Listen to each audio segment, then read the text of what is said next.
Welcome, ladies and gentlemen, to another edition of the Cloister of the Dice. We're back in the world of Ogre Gate once again, ready to slice dice and have some fun. I'm the MC behind the scenes. I'm John. Of course, we're joined by our players, Lady K, Nephrodora Frawl, and Stellar Shiva. But oddly missing is our DM. We have no monk. I'm sorry, I broke him last night, and he's lying in a ditch somewhere. God damn it, Neff. What are we going to do with you? Same thing you always do. Send me titty pics. God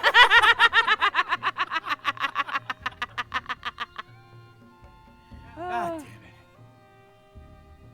So yeah, we're gonna have to kill some time here while we wait for Monk to complete the Doku challenge. I was about to say no titty pics. We don't need the audience to go blind. Are you kidding this audience? They'd probably welcome it. Except, of course, my titties. Those would be scary. Yeah, mine too.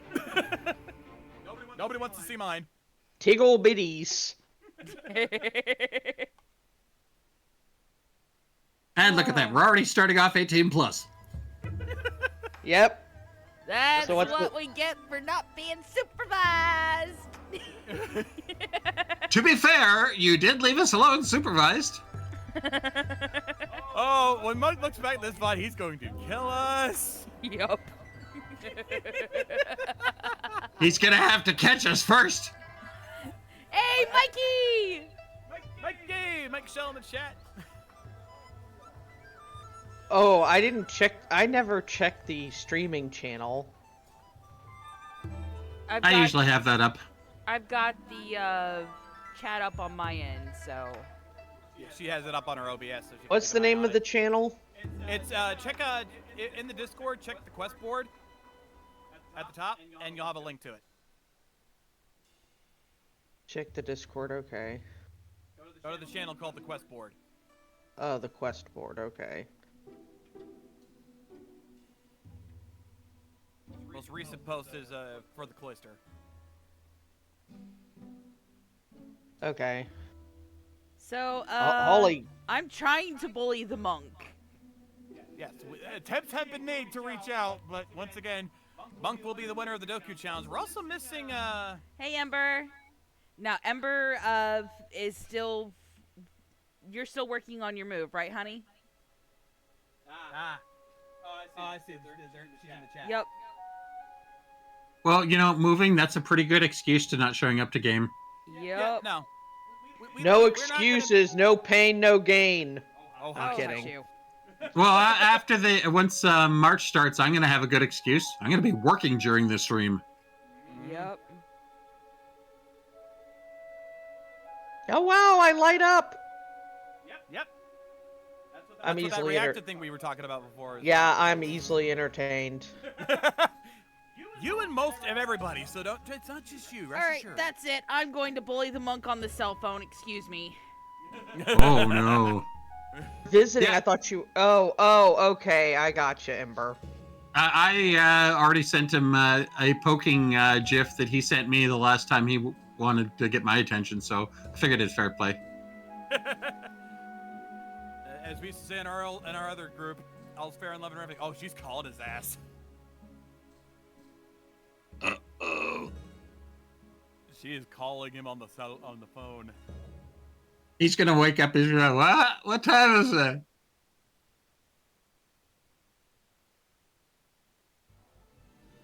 Who's Meek Shell? Mike Shell. That's one of our buddies. Oh, okay. Remember we told you about the one guy with the shield? Oh, okay. Yeah, that's him. I have a special message for you, Michael. You are a crazy son of a bitch, and I'd love to game with you.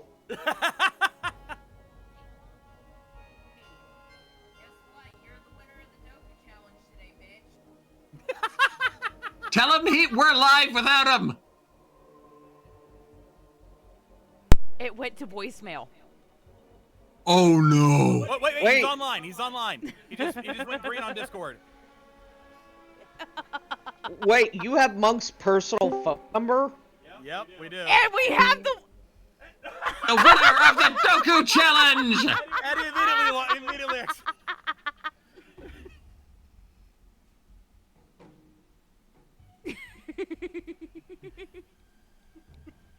Gets on, gets called out, immediately leaves. Oh. And there went my flicker of hope. There he is. And we have the There he winner is. of the Shoku Challenge! Yes. Being late to my own show. Yeah, we're live, pal. I know. You alright, buddy? This'll teach you to hang out with Jose Cuervo again.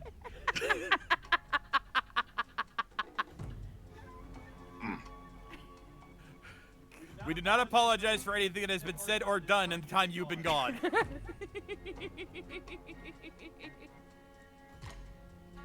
Duly noted.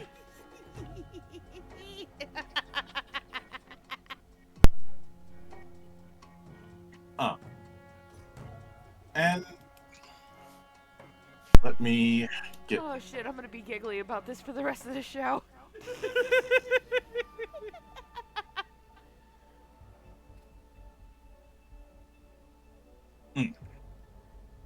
I want to say something, but Monk's back, so I better keep my mouth shut.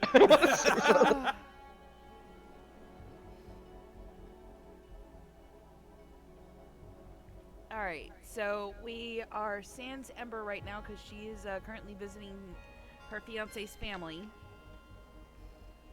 But she is in chat. Cheering us on from afar. Yes.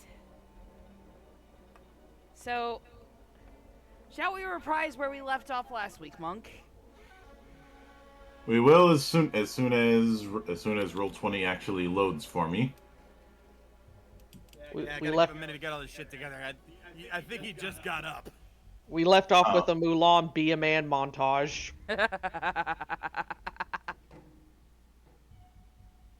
Yeah, it wasn't a case of just getting up. It was a case of traffic.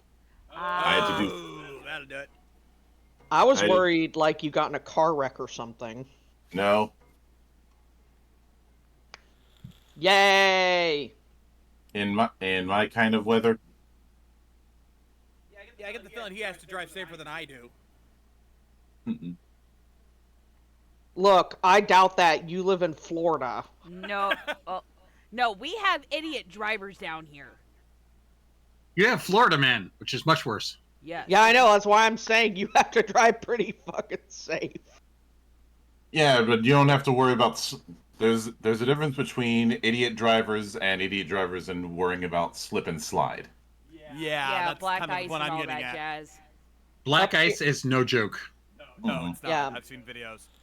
Yeah. Up I here will in Oklahoma, we have to worry about road rage where people get pissed off at you and they'll follow you when you get out of your car and beat the living crap out of you or shoot you. They do that That's down everywhere. here too. Yeah. That's everywhere. Funny because my friend from Virginia was like, people do that? I'm like, yeah, that's why you don't slow down your brakes or anything. That's why you don't, when people are tailgating you. Yeah. Fuck that noise. We go under the speed limit. Mhm. We And then, pissed of course, him off. in Florida, you also have to worry about tailgating gators. Yeah. Yeah. But although I was able to make fun of Florida State fans this year, but that's Oh. another story. Shiva, you're near Mikey. Woo! Wait, where's he at? Yeah. I'm not But- in chat anymore, so. Well, I'm sure he'll say in a second. He says he's in Oklahoma. Broken Arrow. Oh my god, I'm in Tulsa! Dude! Buddies live close. Woo! Yeah, I remember my sentence in Oklahoma, in Tulsa. All right. So tell us what's going on, Monk. So, as a bit of catch up, last time you guys had gotten a bit of a mission. That being to try and get some of the other sects as well as some of the other gangs on good terms with Lady 87 to deal with this whole Celestial Plume problem. And one of the first ones you approached is the Phoenix Moon Gang, who are willing to do so on one condition, and that is taking out the Jade Owl bandits. And there was also the fact that it was agreed that you guys needed a bit of training before even attempting this, because your level of ki was lacking, even though you did take out a very strong martial artist by circumstance when it came to the Toad Woman. More specifically, Ling Yao needed training. The Crescent Phoenix singled me out. No, Mhm. I think the real hero of the day is the bird. Yeah. Yep. Well, For the they poison. do say the bird is the word. Bird, bird, bird, bird, bird, Bird. Bird is the word. Yeah. Yeah. But in the in the midst of all of that, we have the fact that, as mentioned, your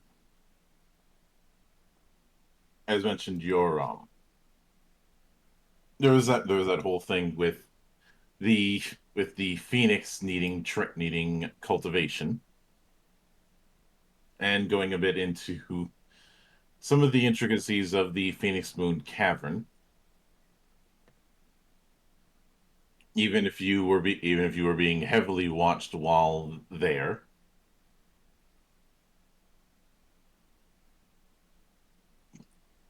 But that leads us to the present. I'd say it's been a couple months since that happened. And due to that, before I do anything else, let me move this over into my other window here. Because I'm going to need to duplicate this for charts. Mm-hmm. Because given how much time has passed, it is time for me to examine a bit more of the sect war. So give me a moment. War. War never changes.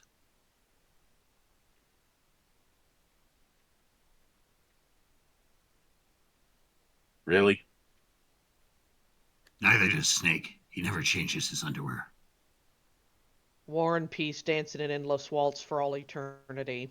And if you get that reference, you're awesome. That was War, Peace, and Revolution. Peace, War, and Revolution. Yep. Actually, I was quoting Gundam Wing Endless Waltz, but Yep. Both So of was I. you were. You forgot the John revolution part. Yeah. But hang on, where is that? There we go. Oh.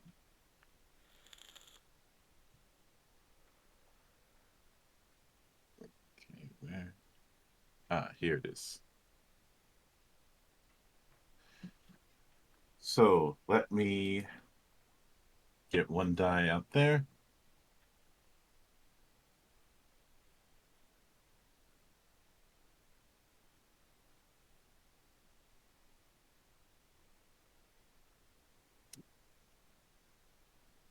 Let's see, a 7. So a sect join. So while you were gone, a sect had joined the 87 killers.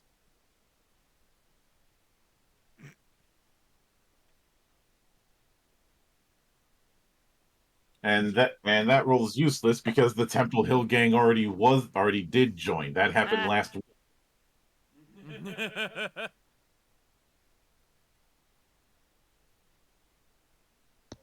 wah wah. That's how it is. That's how it is with the dice gods sometimes. They show. Show no mercy. Amen. Amen. And they also show no sanity. Amen. But anyways, it's been, like I said, it's been a month since last time. In game of course. And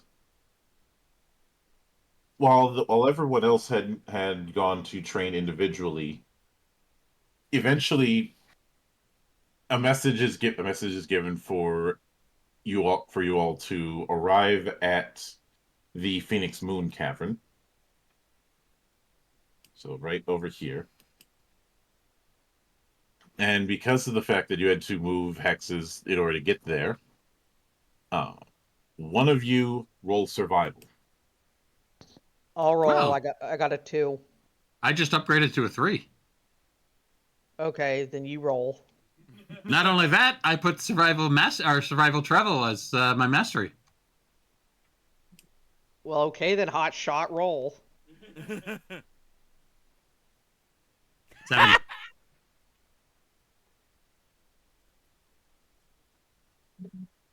All Do you right. want me to try, or do you just want him? I give it a shot. Yeah. Lots of Okay. 7s today. Really? Dang, lots of 7s.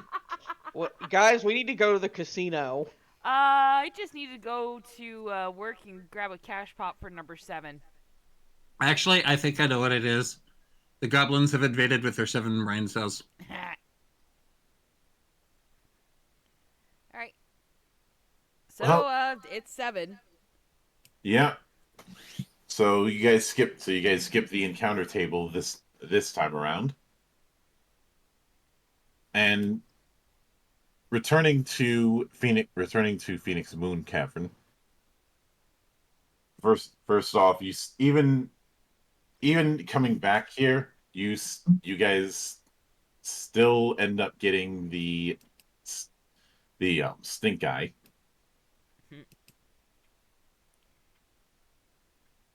And eventually, several of the Emerald Phoenixes, who are the more active members, have a bit of are a little bit more willing to let you in. Although with those of you with weapons, which is most of you, they do ask to hold on to it. And once again, when it comes to Halu's bag, nobody wants to go near it for some reason. Can't imagine why. I wonder why. Somebody's about to grab it, and then they see it moving. Be careful, that one's got my snakes in it.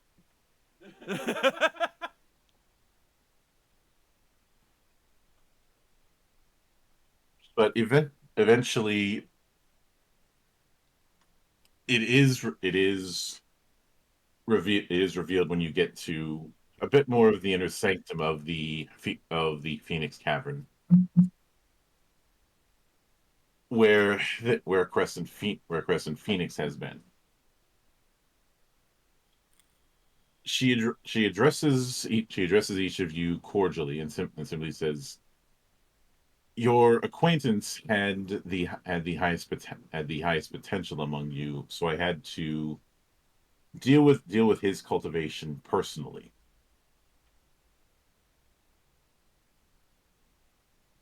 Well, you'll see.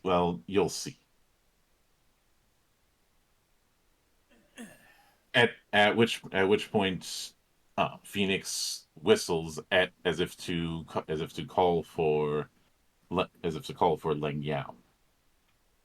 If I may take over from here, Monk. Go right ahead. That's what I was setting it up for. Just making sure.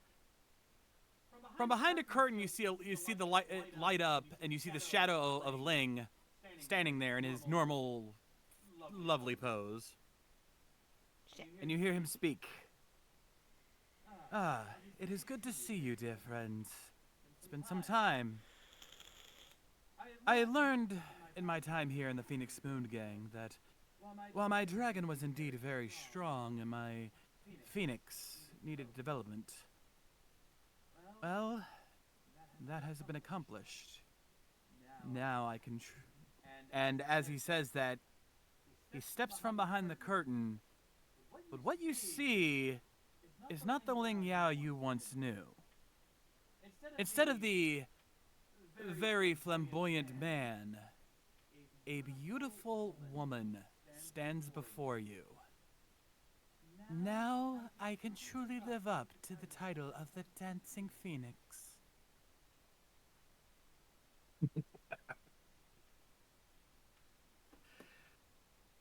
Throughout the last month, I have been undergoing the Crescent Phoenix meditation technique. And after a month's time, it has indeed borne fruit. I am no longer Ling Yao. You may now call me Ling Yi, the Dancing Phoenix.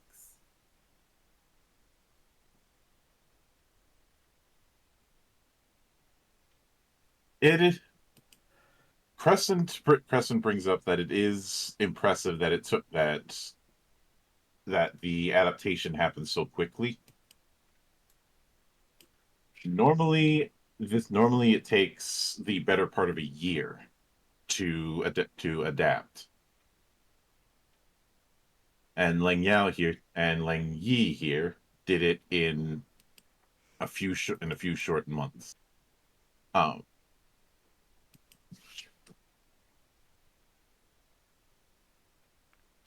by the way, Kay, when it comes to updating the art, is that in the? It is. That's why I Yep. said you needed to block off the art folder. Oh. Would you like to show them in the sacristy what Ling Yi looks like? We had to keep hush hush about this all week long. Yeah, for the record, Shiva, that was the commission work I got. Ah. Take a look at sacristy. Oh my god. So I am in the process of updating that. And the funny thing about this is that I realized the potential for this by accident. And I caught on to it before John did because of what Monk said at the end of the last episode. Mm-hmm. So when after the show, when he asked to speak to me and John alone, I already knew where it was going. Mike Shallow, I know you're in the chat. You must be laughing your ass off right now. Mm-hmm.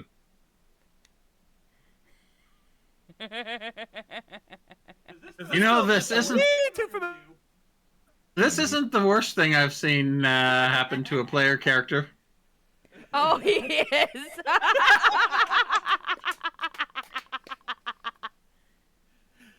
For the record, Shiva, Mike's character got the same treatment, but he didn't have to play as it. Because it was at the end of the of that particular campaign. It was literally one of the last scenes of the campaign. Mm-hmm. So he didn't have to play as it. No, I get to play the whole thing. Yep. It's at that point that that Crescent Phoenix simply states it is Leng Yi who will potentially collect the heads of the Jade Owls. And I am impressed on how quickly she adapted to her new form. Out of character, I thought we were going to Longma Hall. Yeah. Yeah, I think Longma Hall is not quite Jade Owl Bandit territory. Yeah. I think I got a couple things crosswired because there's a lot of gangs and a lot of names to track. Yeah, fair enough. But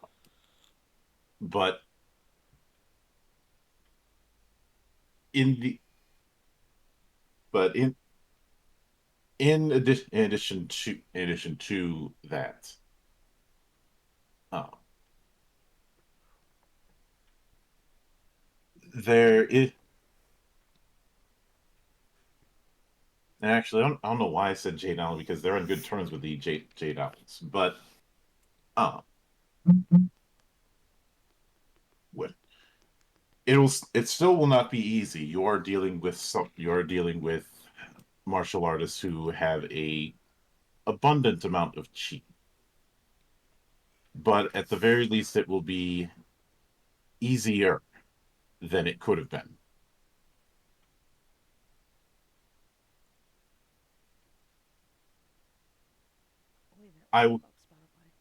With that, I will have you leave to perform the duty you agreed to do. After all, if you really wish to act in the best interests of your Lady 87, then it'll behoove you to do as you are asked. Rest assured, Lady Crescent, we will make absolute certain that these vile men pay the price.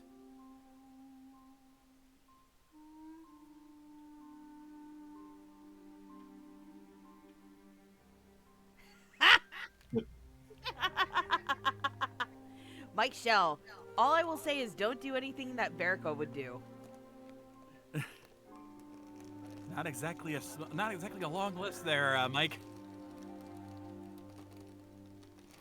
There are multiple ways I can take that. So, since you guys are planning on heading to Longma Hall, there's multiple routes to go there. You could take the route through the mountains and through the forests, passing through Wanmei Temple, or you could take the route through Zikang Grotto. Zikang Grotto is still within Phoenix Moon territory, isn't it? Yes. You're gonna have to cross into Longma territory eventually. True, but that one would put us right there, whereas Wanmei Temple, we'd have to cross through a whole bunch of mountains to get to it. Mm-hmm. I would say let's go through Zikang Grotto. I agree. All right.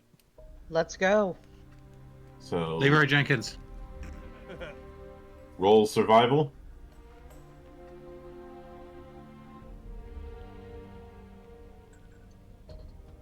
Oh!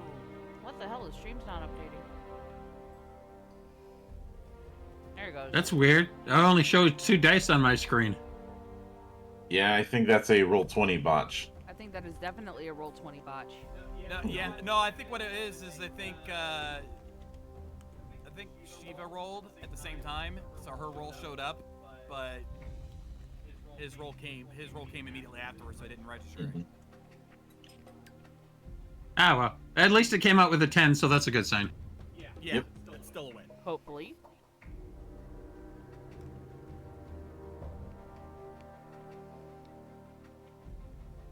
So Munch, munch, munch. I'm sorry. as you continue onward, you do end up unfortunately coming across a constable and their support staff. Honest, Lucifer, I had nothing to drink. I was just holding it for a friend. And hang on, let me check the.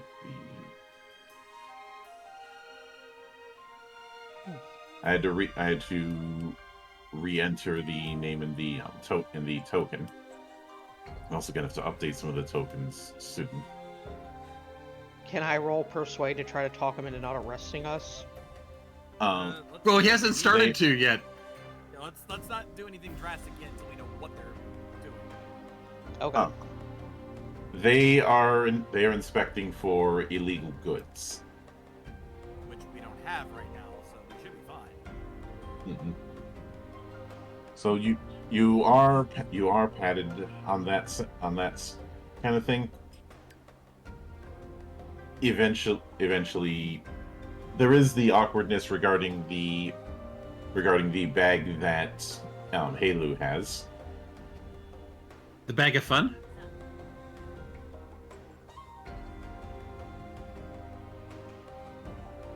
Fun. We'll go with that. I thought I had The bag of. And Sorry. for the record, there's 3 bags. Mm-hmm. Because I can't put them all in one bag together. They'll eat each other. Yes, sir. Yes, sir. 3 bags full. May the odds be ever in your favor. Anyways,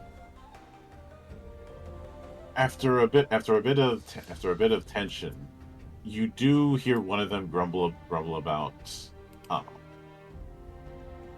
their concern with Celestial Plume. Mostly because they want that stuff kept over to the east.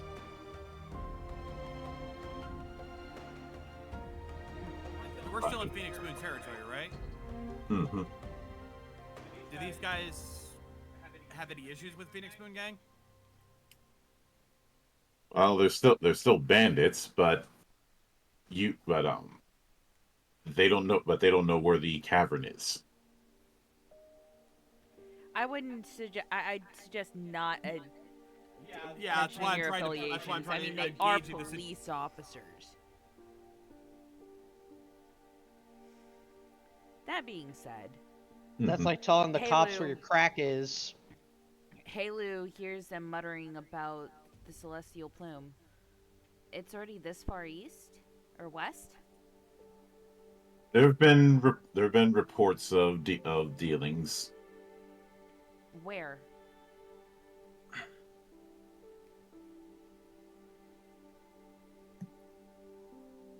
Mostly in some of the.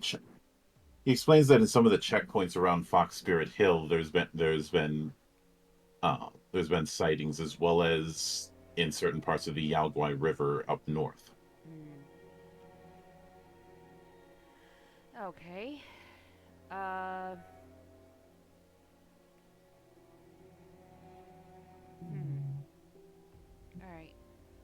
Halu, saunters up a little bit. Do you have any, would you mind marking those checkpoints on my map for me?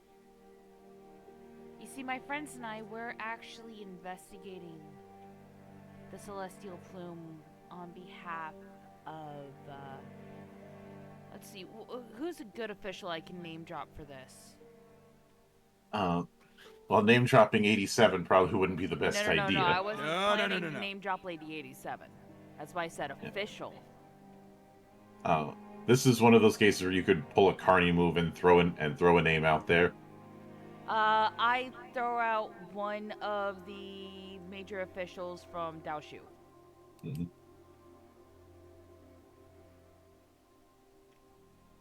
Oh, you're working with him. You're working with him. That we are. We don't want to. We don't like the Celestial Plume stuff any more than you do, and we want to deal with it.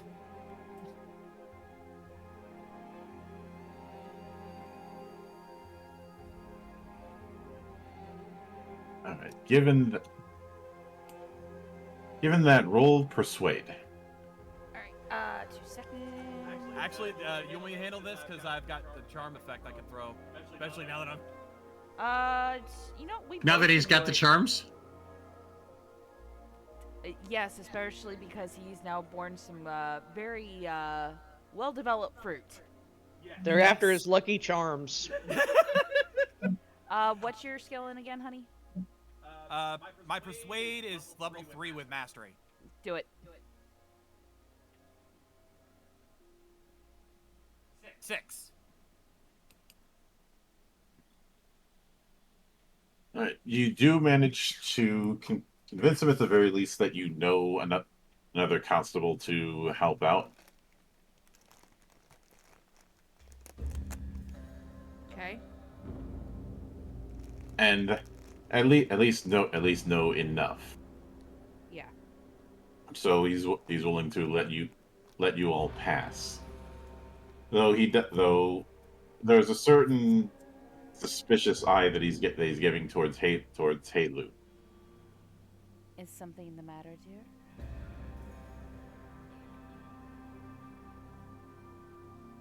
It's like nothing the matter. You just creep me out. Creep you out in a I good chuckle way and or say, a bad "You're way? not the only one." Creep you out in a good way or a bad way? Not a way I shouldn't talk about in polite company. Who said we're polite? Oh, On calm your- down, you. On your way. Yes, Constable. Let's get going, dear. I thought I told you not to call me that.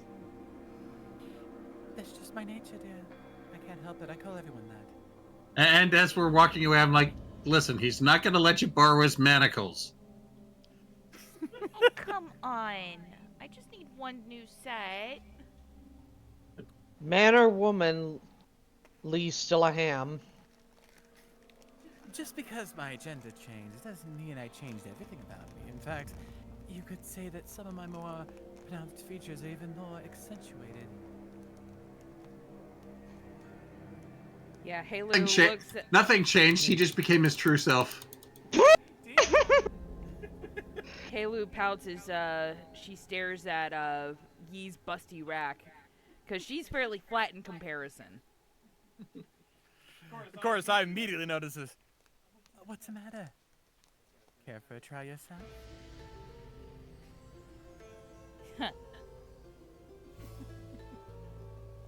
More like wishing the gods had bestowed me with such gifts as opposed to an undeserving simpleton like yourself. You still I'll have make sure yet that- to learn the grace of carrying your body properly. Ladies. Yes, I Shu? prefer to keep mine hidden.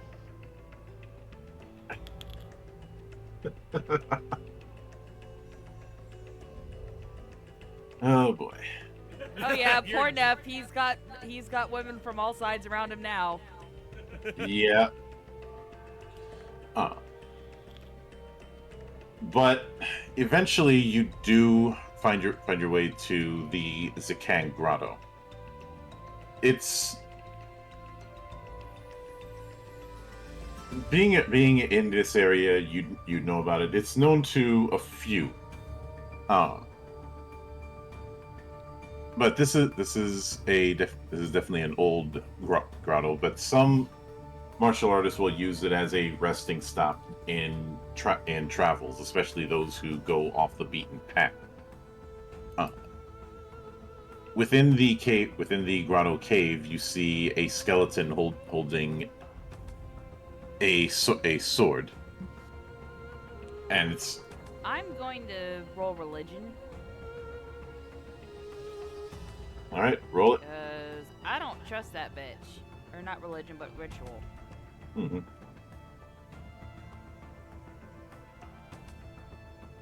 10, baby.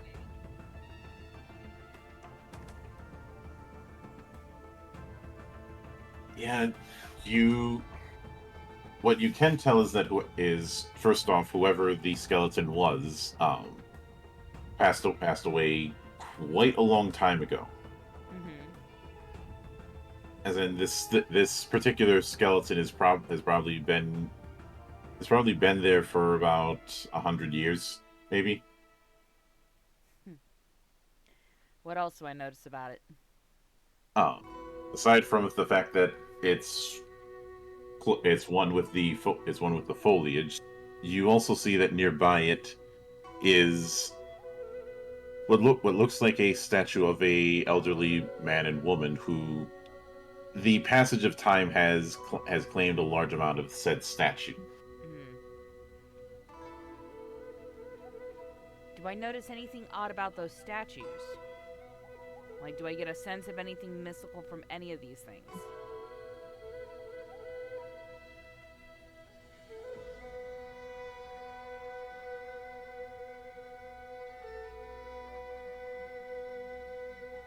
you do get the sense that there's still some lingering chi within the statue, as if it isn't a statue per se. Halu kneels down before the two statues and tries to coax their spirits forward to speak.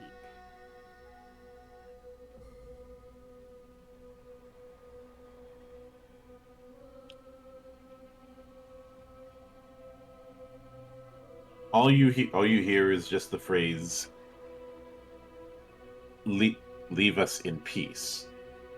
Unfortunately, where they are, they're blocking the They're blocking the way further in to the grotto. I wish to leave you in peace, but we need to pass.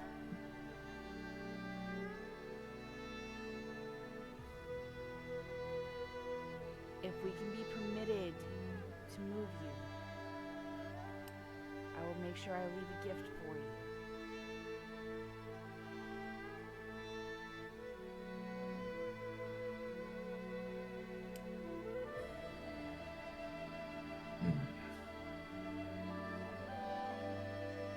Persuade?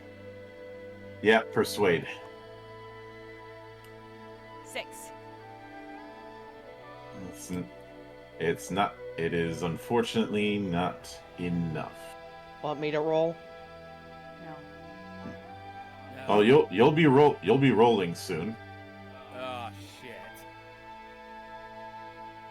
What must we do to be able to pass?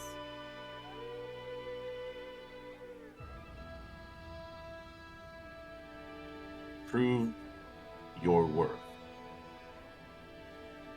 Shit. Fuck. And Halu goes from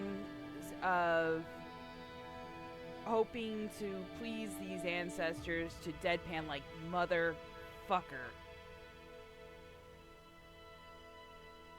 And that, as you end up seeing the statues move as if it wasn't a statue, but to people. Oh, fuck.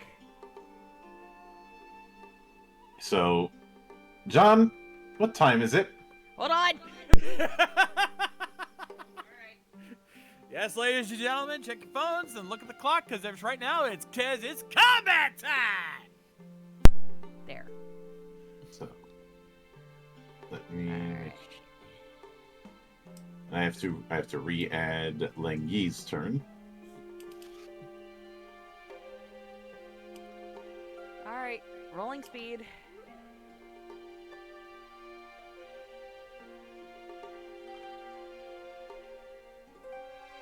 Alright, so It is Halu's time got for an initiative. 6. 8. 6. So That just leaves 2. 10. Damn. Speedy Gonzalez. Arriba, arriba, ándale, ándale. But So I'm confused. What's my speed? How is it? I'm confused. How many die do I roll? What's your speed skill? My physical is 2. It's 50 feet. Then you roll 2 Alright. dice. Okay. Skill 2. Okay.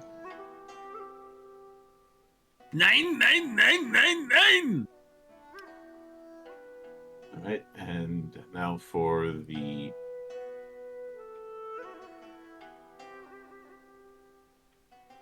okay, so they're rolling 3s.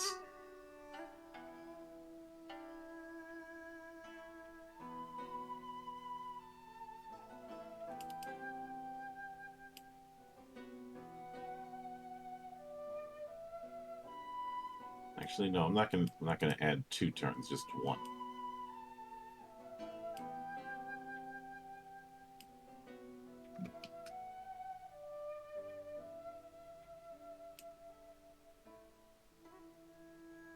That's the wrong sword. So, Xiao Wei, you are first. Well, let's see. Let's have a little fun, and let's start this off with my new technique, which was... oh, god damn it. I didn't actually write it onto the sheet there. I did. I had done a bit of cleanup on your your sheet. The slashing blade. Mm-hmm. So now I'm going to slice at them from a distance. Ha ha!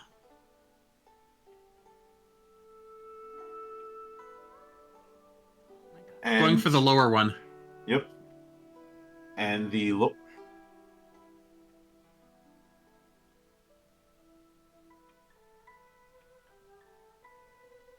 lower one is going to be using a counter. Well, there we go. We got a 7. Yep. So I'm going to be rolling. I'm going to be rolling Iron Body against that. So that's a muscle roll, and I have to beat 7.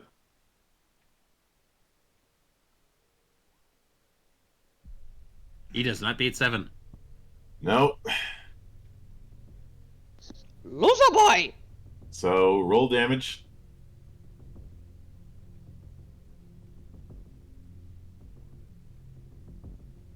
Nine! All right, that's 1 wound. Oh. Did both of them. Oh. Oh, damn it, not this again. Uh-oh. I was kind of hoping this was a boss fight, you know, where they have linked health. That would have been nice. Were it so easy. Yeah, but then we'd have a phase 2, I'm sure, and someone would start singing in Latin. Mm-hmm.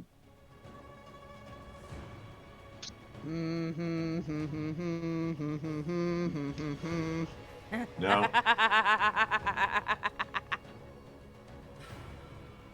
Sit down, Sephiroth.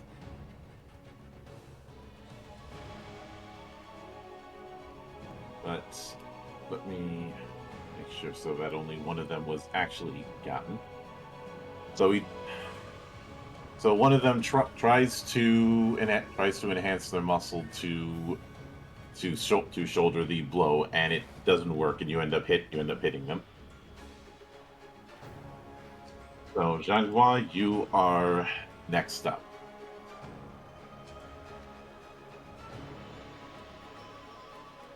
Okay. I will attack with my new technique, Blast of the Dragon.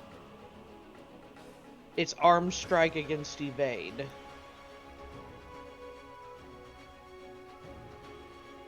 It says I create a gust of energy within a range of 10 feet per rank of key. And on success, I throw the target fit 10 feet back per rank of Nigong. Roll arm strike then. Okay, let me look that up. The attack roll or the damage roll? The attack roll. I'm not going to worry about damage unless you actually hit something. I was just confused.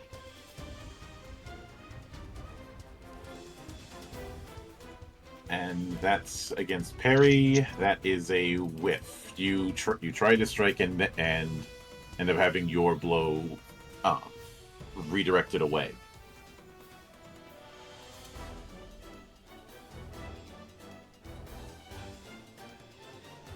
Then we have Heilu.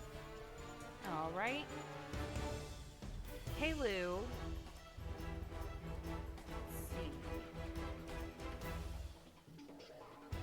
Is going to go is still pretty much in front of the statues. So she dashes to the left of this one here. Mm-hmm. And throws out her whip. She is using these skill Lashing Tiger, which is medium melee against parry.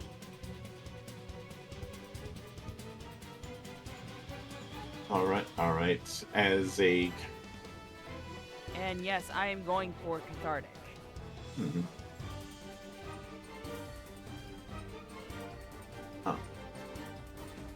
So make sure to note the imbalance.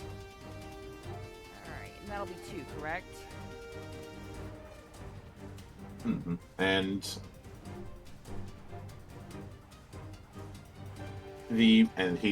they're going to counter. They're going to counter with weapon stride, which is going to be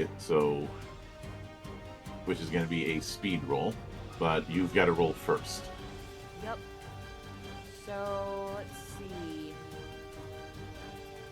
That is going to be medium melee, which is my 3 plus mastery. 10. Well, so much for needing to roll for counter because. Yeah, So that's a smashing success. Yep. So roll damage. Make sure to add 1 additional die. Hold up. On total success, the target you do 2 automatic damage, and I can restrain 1 target. And for the record, that's against both of those because it's 1 target per rank of chi. Mm-hmm. And cathartically, let's see, the targets take 2 automatic wounds on a total success, 3 automatic wounds, and I can restrain up to 2 targets. So that's one more on each, but you still have to roll damage. Yep, on it now. And remember to add the 1 because of the rule I set up for total successes. All right, so you know what? I'm just going to.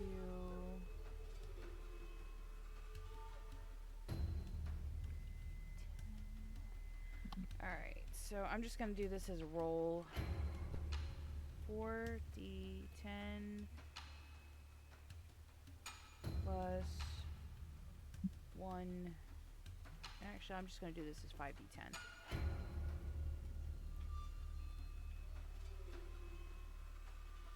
Holy shit. 22. And there's a 10 in there.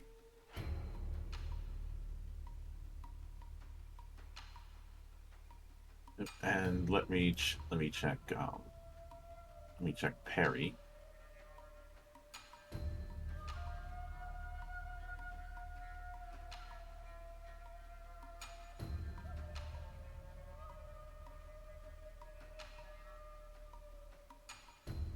Obviously, it's not 22 total, but unfortunately, even with that 10, because of how I have it, it's none of the other die rolled high enough. So that's still only 1 wound. But given what you've gotten so far, I'd say no need to get greedy. I mean, I thought I did. Oh, wait, no, you already subtracted those ones. Okay. Mm-hmm. Alrighty. Yep, that's it for. I mean, your whip managed to do quite a bit, and they're now restrained, so they're going to be making and since their turn is next, they're going to be rolling muscle against your melee. Okay.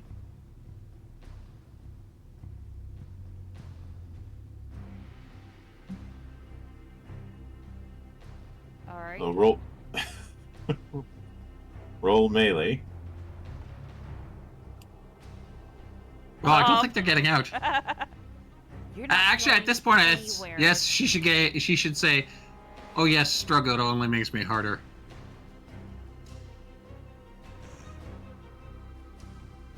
You see Halu lick her lips a little bit as they struggle. Mm-hmm. And sorry about that. I think my mouse double-clicked when I didn't want it to. Because Yang Li, you are up. Sorry. Alright. So with them restrained, that's going to make it much more fun for me, because I'm going to line myself up, and I'm going to hit both of them with a cathartic spear of the Infinite Emperor. All right, roll it. Oh, never mind. 2. Damn. Mulligan. That's better. 9. Yeah.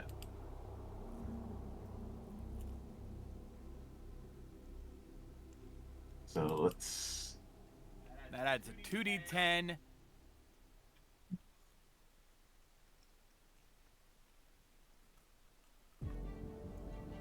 Yep, 2d10 to damage. You're doing this cathartic. That's gonna hit both of them. Mm-hmm.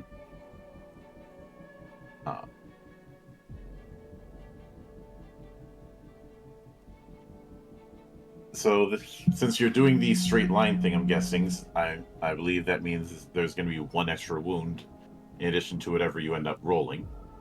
Yep. So roll away. Alright. So let's see. We'll just do the Nerdburger damage for now, and then I can just enter a 2d10. Never fucking mind! All right. Roll 2d10 again. So why did I say again? 5.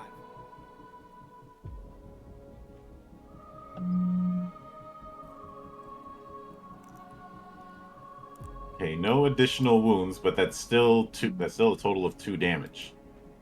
Mm-hmm.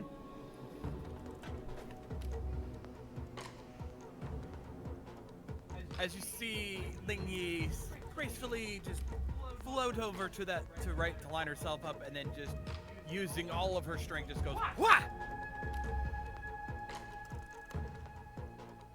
Yep, and manages to hit both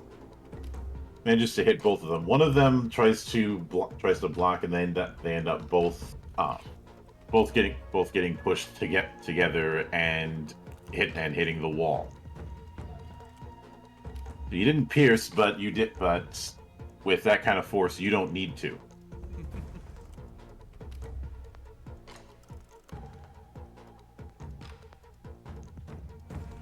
All in all, it's just another brick in the wall.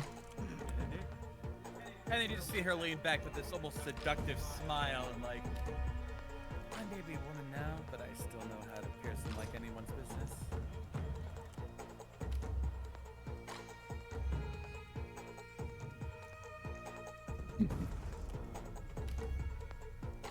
Yeah, phrasing.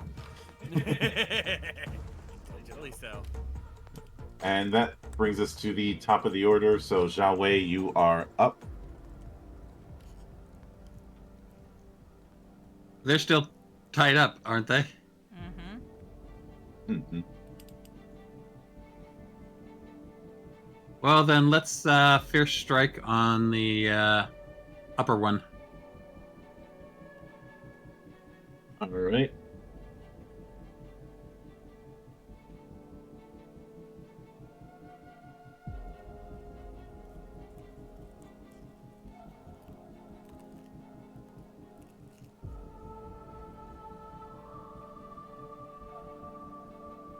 And that's a 6. That is just enough. That is just enough to hit.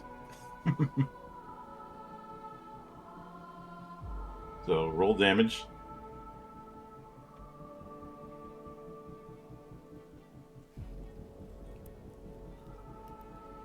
Nine. See, 9. I kind of wish that was a 10, so that there could be an additional, but that just means 1 damage on this case.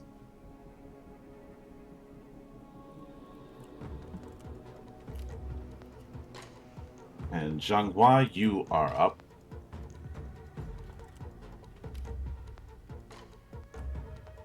Zhanghua looks determined. We are going to do Storming Needles.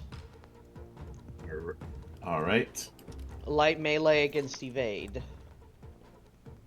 And I will use it cathartically.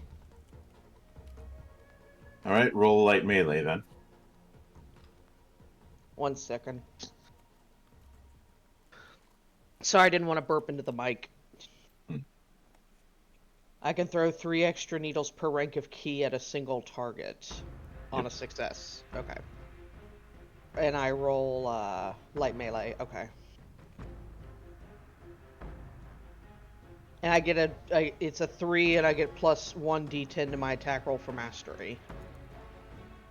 That's why there's the mastery buttons at the bottom. Okay, sorry, I have to say things out loud to think sometimes. Really? It's still enough. So, roll damage.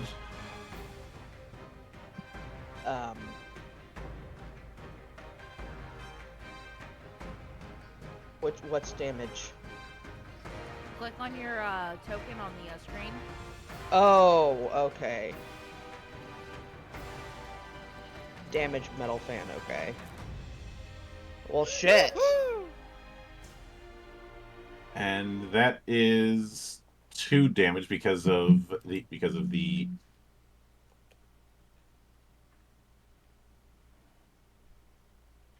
since you're using it cathartically, I'm assuming you're targeting both of them. Yes. All right. That's 2 damage each, since both of them have a parry of 6, and since you got a total success, you can add one more. You can add one more die if it counts, and you did roll a 6, so that one works. Okay, so I roll one more die? No. Oh, okay. You just treat one of the other die that was rolled as a success, if it Okay. can hit. Okay. So then, Halu, you are up.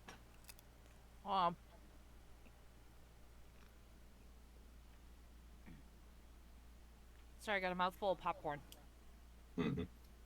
Did you get that popcorn from from Rick? Yep. Oh, I'm so tempted. I'm gonna do it. Never gonna give you up.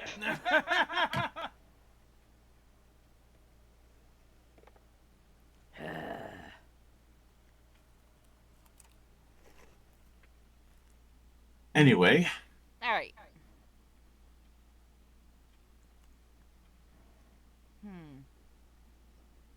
Now, considering that I have them restrained still, can I use Biting Blade?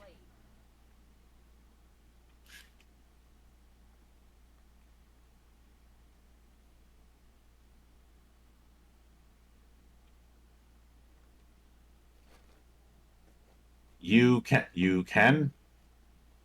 All right. So what I'm going to do with this technique is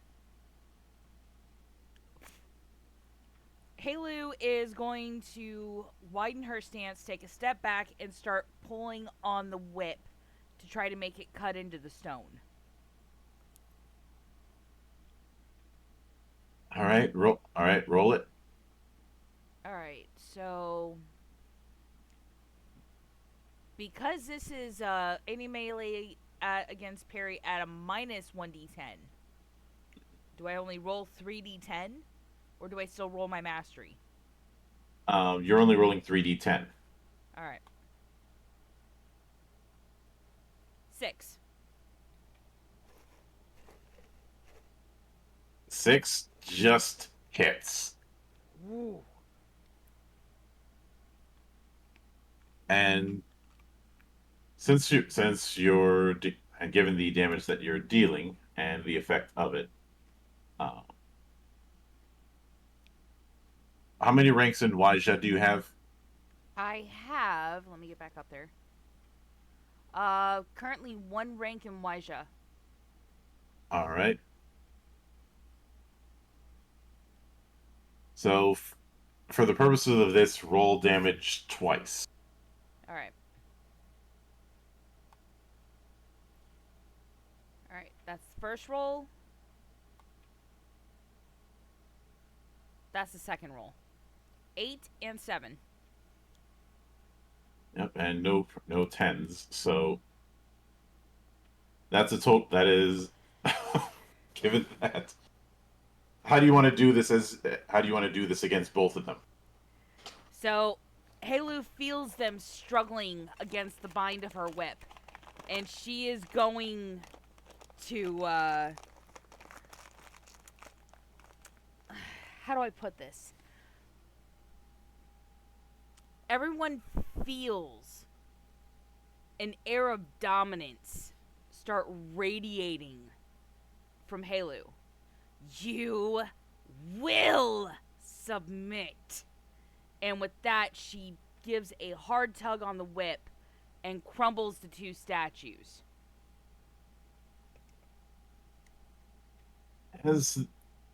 All right.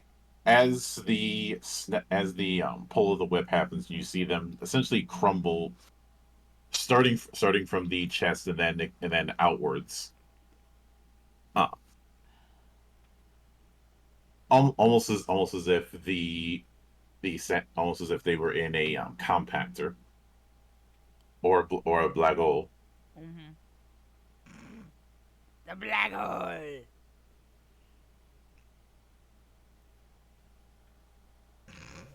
You do. Sorry.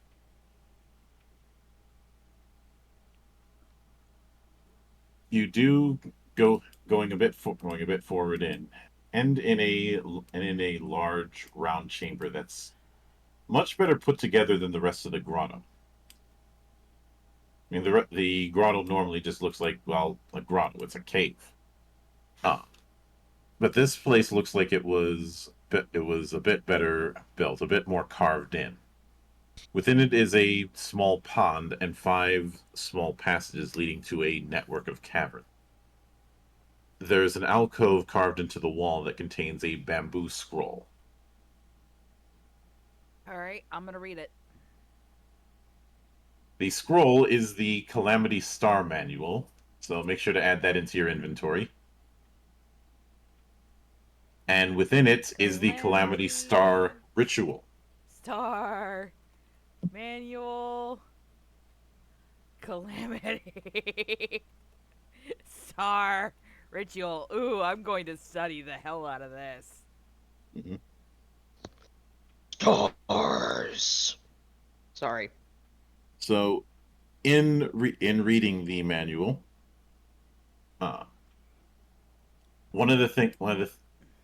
actually for this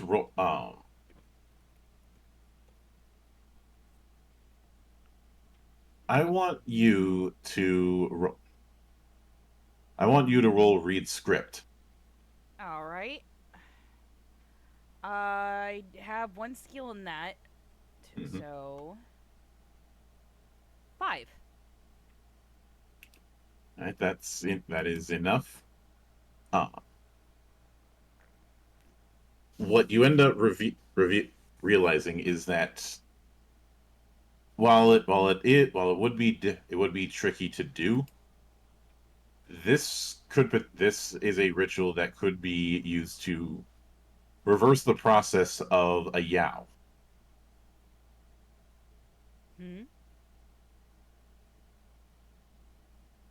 A Yao? Yeah. No, I'm asking for a little bit of explanation. I'm sorry. This could reverse the process of. This could undo someone becoming a Yao, essentially turning them back into a normal person. Ooh. Oh, the Yao. That's the scary The heartless dudes. motherfuckers. Mm-hmm. Halu instantly takes a seat and starts poring over this scroll. Xianghua blinks but says nothing. So while it can certainly be done, it's not going to be easy. First off, you would have to find the original heart. Second off, you'd have to take out the heartstone of a Yao. Ooh. And the heartstone has to be broken into 3 pieces and then buried in the Calamity Star formation. So what you're saying is you got to have a little heart and bury it.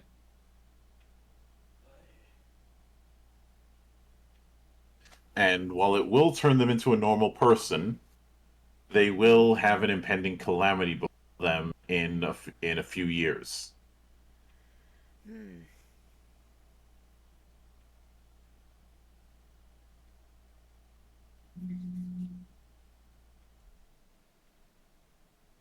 Halo finishes reading the scroll and tucks it away in her pack. As soon as we reach town, I need to send word to Lady 87. Sounds like you found yourself something quite interesting there. You know those scary-ass motherfuckers we have encountered with the master of the temple gang? There's a way to undo it. It's nowhere near easy, but it can be done. The only problem is that something's gonna happen to them within a couple of years after regaining their humanity, but I think it's a fair trade for getting their humanity back. Nothing that exquisite comes without a price. That's what they always say. Like you, correct? I had to reach my perfection, and to do that, I had to sacrifice my manlyhood. I think the price was worth it, in my opinion. Xianghua size. But aside from the other paths within this chamber, it's mostly just subterranean channels that are filled with water and fish. I say we catch some fish so that way we can have dinner. That'll just be a survival roll. All right. Xiaowei, if you would do the honors, please. No, I couldn't take that honor away from you. You have the better skill, sir.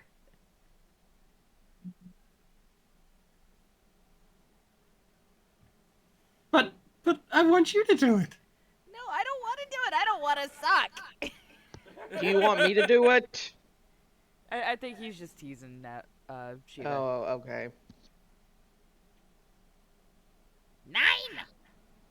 9! 9! Buddy, I think you need to go play that number today.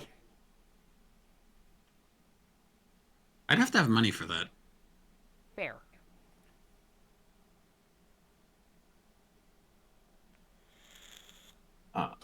Look, I'm not going to play that number. I'm not allowed after the Roppongi incident. But God damn it! Stop messaging me. I can't change anything. It could be worse. I mean, I just got a scam phone call. I decided to tell them that I knew they were going to get cut, and I did not like that.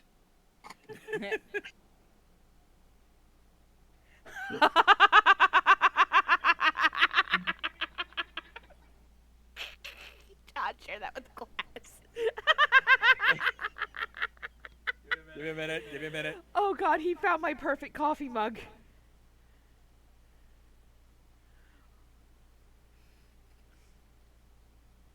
There you go. Toxicity. That's, yeah, I can, you know, except for I don't drink coffee, but I definitely think there's not enough middle fingers.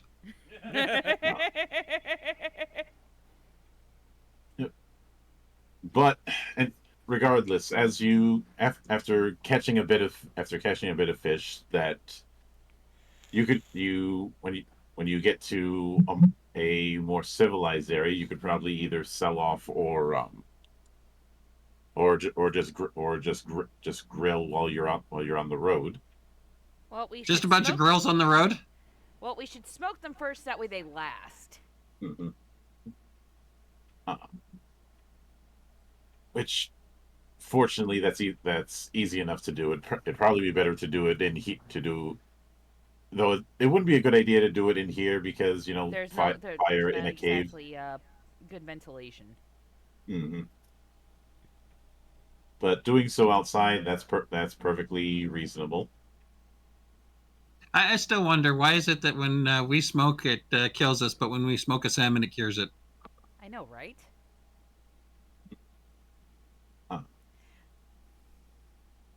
But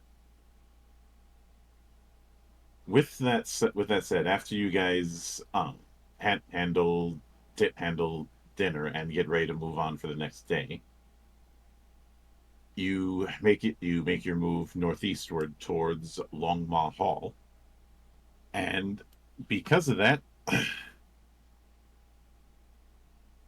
Oh, did that rest take care of any imbalances, by the way? Yeah, that's reset. Okay.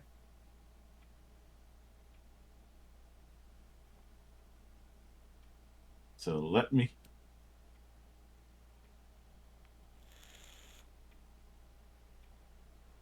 see if anything happens. Another 7.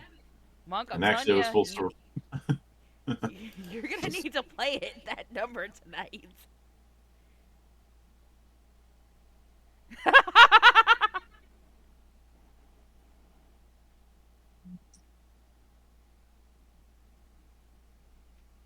So as you head northeastward, you do come across some Zandao merchants.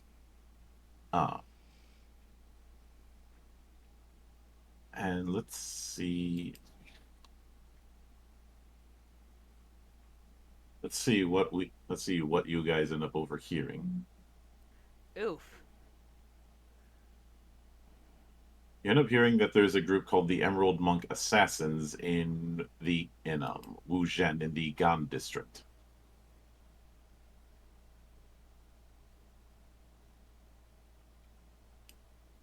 But you've never heard of any group with that name, and given the circles you guys run in, it could be just a bunch of bullshit as far as you know.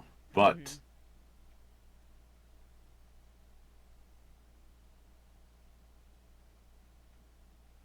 you do eventually arrive at Longma Hall, seeing that on the, despite what you guys know it as, on the surface it appears to be a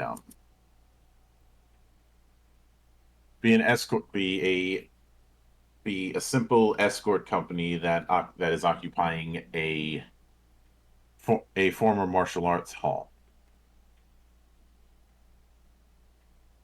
Mm-hmm. Well, I guess they both know about flexibility.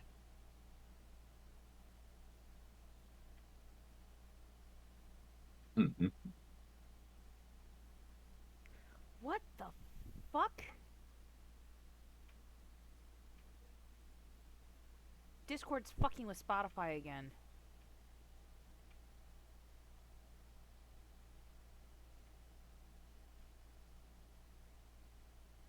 But the music's not cooperating. Yep. But that's alright, I got it fixed again.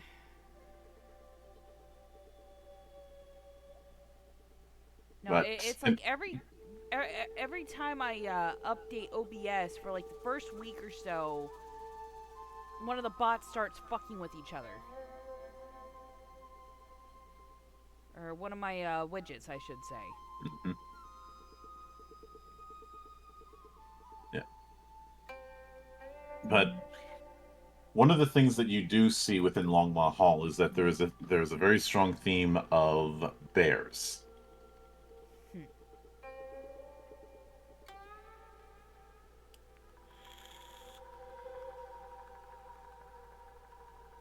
But from the outset, the place looks well protected, and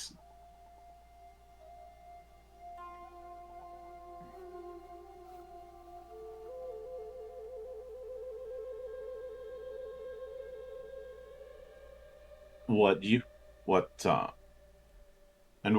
I suppose one of the main things that you notice is that the robes that everyone within the place is wearing is made from bears. They haven't noticed you all yet. You're just observing the hall from a distance. Mm-hmm. Remind me, who were the two that Crescent Phoenix wanted us to take the heads of? Shit, I don't remember their names real quick. King Archer, and Raging Bear.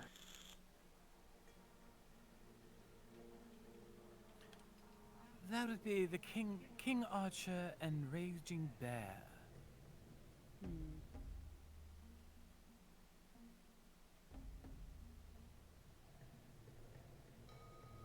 Essentially asking you to take out the number 1 and number 2 of Long Mall Hall. We're basically taking their heads right off, and I don't just mean the people in question. We're gonna take the gang's head right off its neck. We might have to be careful, though. If we cause too much of a scene, they could flee.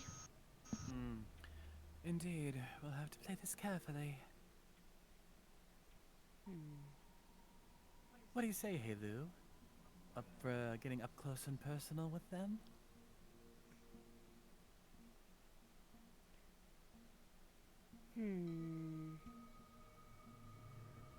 So, I am, I'm talking out of, character at the moment. Mm-hmm. Is everyone in the hall primarily male? It's an even mix. Okay.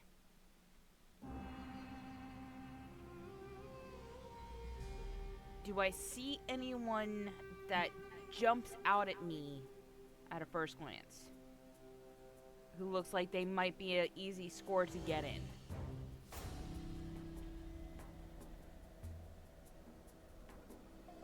From this distance, not really. Though you do see a lot of martial heroes walking about.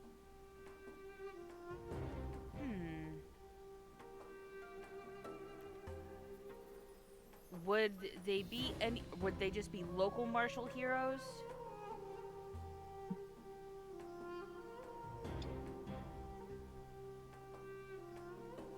More or less. You also see several from who have uniforms that would lean into Orthodox sects.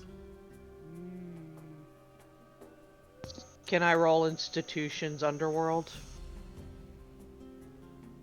If it's Orthodox sects, underworld wouldn't apply.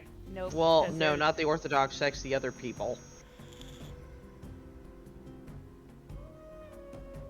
You can, though it's not going to apply as much. So you're not getting specialization.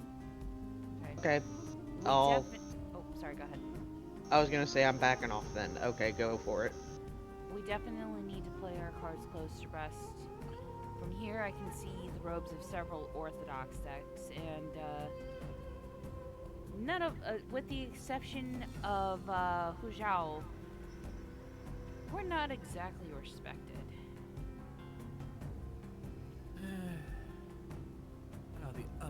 all the upright tightwads always have to do things the right way, not understanding the nuance of life. Perhaps I could offer to entertain them with my flute.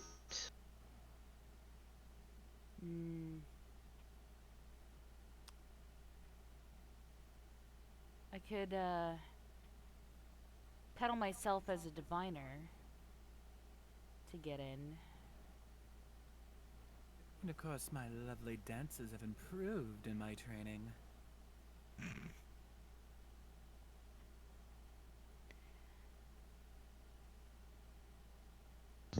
I believe Hey, my Lou. ancestors are calling beyond the grave from that.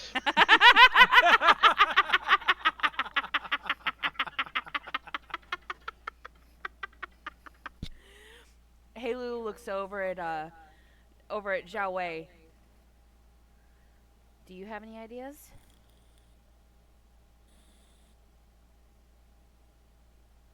Not offhand, but, you know,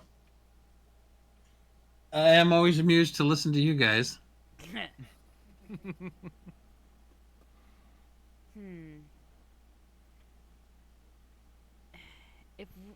If we offer ourselves as entertainers and the like, what could you do to disguise yourself with that, or within that? Or we could just say that you're our bodyguard. That would work. After all, Traveling entertainment troupe with an entourage. After all, a whole Entertainment troupe, and I'm the one who writes the scripts. Out of character, you sign the checks. He's our protector. Hey, Lou snaps her fingers. You're gonna be the one that gets us in, and by saying that your girls can show your men a wonderful time with performances.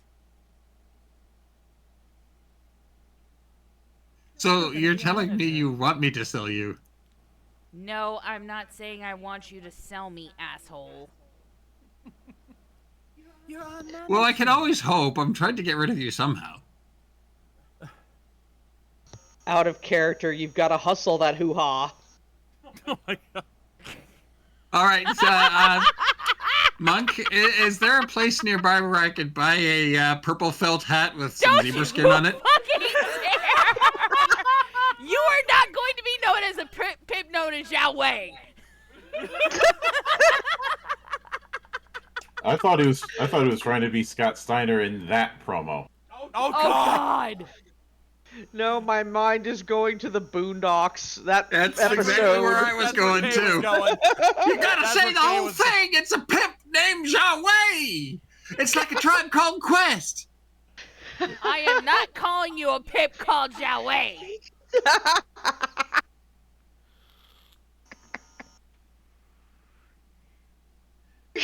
My pimp hand is strong. Bitch, I will whip you into submission. Don't make me hit you with my ring hand. Yeah. But regardless, it sounds like you all have a bit of a plan to get in. Yep. Whether it's a good plan or not is another question, but we'll deal with that when the time comes. Yep. So, essentially approaching as a entertainment group. So with that in mind, I'd like, since Zhao Wei is the one who has to be doing the front-facing part of this. Yeah, I'm gonna deceive them as well as I can. You're the one who's going to be rolling persuade. Can I make a argument for deception? Yes. Good, because at least I have skill in that. I mean, we could offer to assist. I mean, we could roll to assist. Yeah. And I can actually roll deception on that front as well. So. Well, I think my 9 in deception actually did it. Yeah, I think so. good. Yeah. Dude, you seriously need to play that number. I know. I'm having good luck with 9s today. You and Monk. Well, Monk with 7s and you with 9s. And I also have a bow kitten staring at me. And it's not time for lunch, no matter what she thinks. Tell her I say psst, psst, psst, psst. She says, eh. I actually think I heard her. No, because my mic was muted. Ah.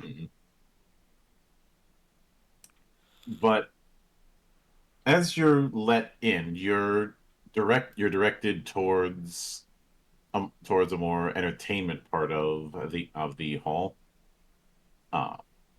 Given time to set up, but as you do pass through, you see a lot of shipments that are being sent to villages, and this is where things get a bit odd for you, because Longmaw Hall itself from what you're seeing, appears to be fairly upstanding. Like you don't see them hauling out the same celestial plume that started this. You see them hauling in the kind of supplies that villages and cities would actually need. Food, herbs, medicine, all of that kind of stuff. My eyes flick to a pimp called Zhao Wei. I had to. And she says something's fishy about this. We sure we're doing, we sure we're going after the right people here?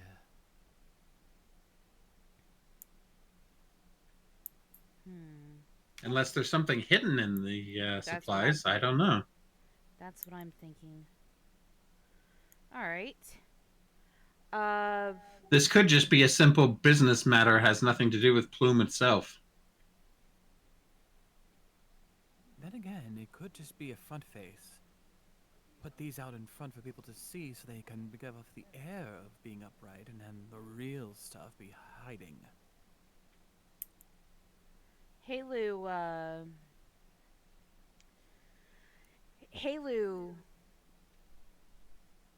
steps towards Jiawei. With your leave, I'm going to go prepare for tonight's festivities, Jiawei. Don't break any bones. Oh, but that's half the fun. No, save it for tonight. Aww. You'll get your fun, don't worry. When in all actuality, what Halo is going to do is she's going to find a secluded spot or a secluded room where she can set up a ritual to summon forth a spirit. And I want to be able to command that spirit to investigate the goods and to see if there's anything hiding behind the scenes. All right. Roll ritual. 8. Right. You do manage to summon it successfully and give it its orders. Okay. And I'm guessing you made sure to be very specific about how you word those orders, because you know how it is with spirits. Oh, yes. They are to return to me if they find any celestial plume, and regardless, they are to return to me to tell me what they have found. If there's any, regardless if it's just regular goods or not. Mm-hmm. The spirit does head off. It takes a bit of time, but they eventually return. When they do return,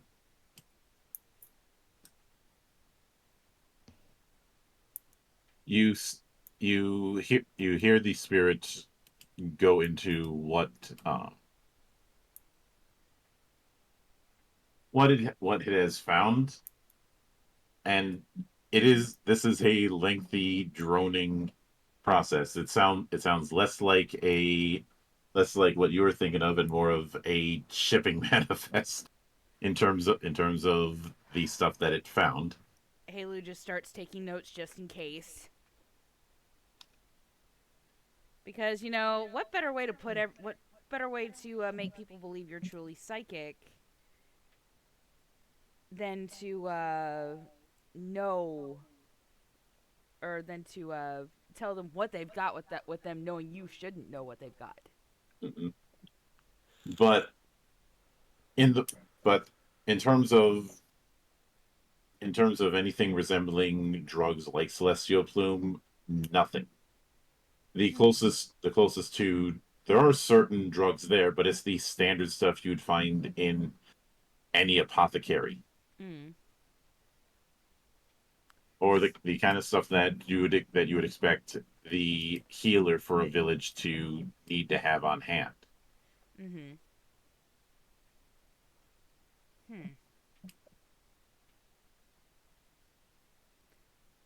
Halo looks at the spirit. Was there a business manifest nearby for this?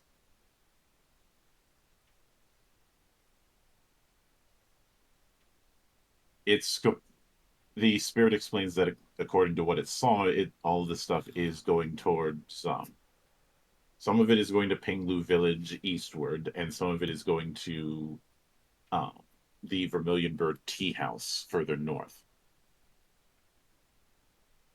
Huh. That's where the lady is that's looking for her son.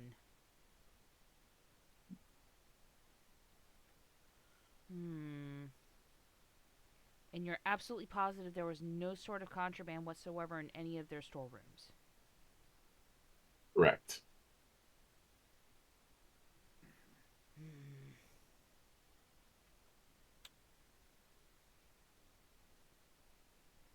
Were there any hidden oh shit, I just realized I didn't tell it to look for hidden passageways and the like.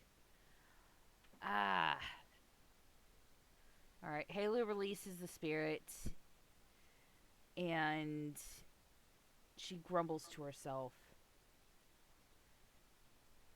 No celestial plume, no contraband whatsoever. This is all upstanding goods. So why the hell would Crescent Phoenix want the heads of King Archer and Raging Bear?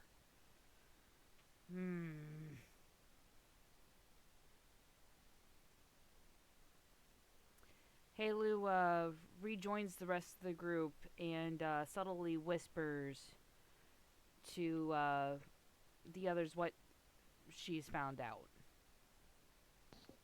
Odd. If this is true, could it be that we're actually playing for the wrong team? Halu looks at Yi. Did Crescent Phoenix give you any inkling as to why she wants their heads? And the 3 months you spent training under her? Out of character, did she? Oh. She is under the belief. Crescent Phoenix is under the belief that some of the Phoenix Moon's treasures were stolen by Long Ma. Okay. From what I recall, some of the Phoenix Moon's treasures have been possibly taken by Long Ma.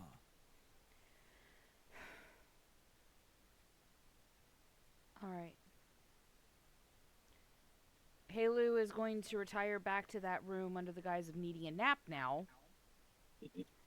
And she's going to summon yet another spirit with the express order to take a detailed inventory of all the treasures and to tell them what they are.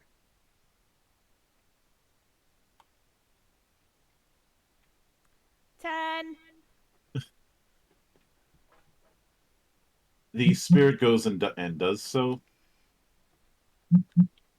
but the result was there were no treasures, no valuables, nothing like gold or jewelry or rare jade or anything of the sort.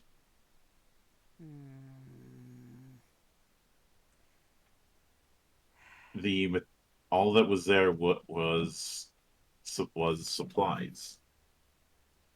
So, you searched every facet of this hall and found nothing. No vaults, no secret rooms.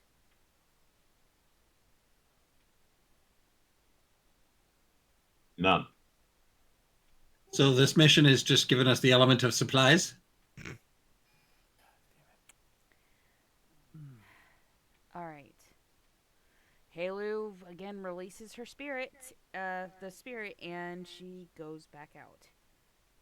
I'm gonna have to get close to either King Archer or Raging Bear.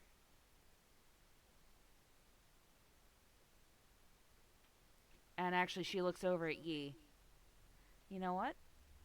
I might be able to use you after all. Always glad to be in service to a lady like yourself.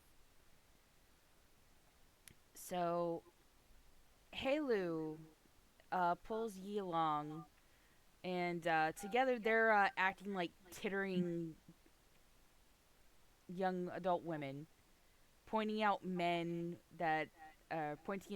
who just randomly and tittering behind fans and what the like. So that way they think that they're being eyed.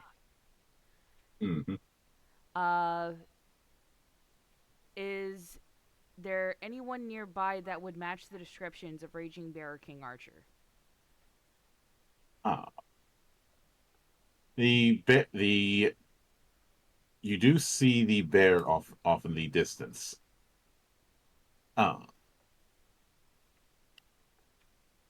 Raging Bear is a first off, the main reason you notice is just because of the heavier robes. But she is a tall woman. She's taller than both of you, Mm-hmm. and has the most amount of bear fur when it comes to her robes. Some of them will have stuff on the shoulders.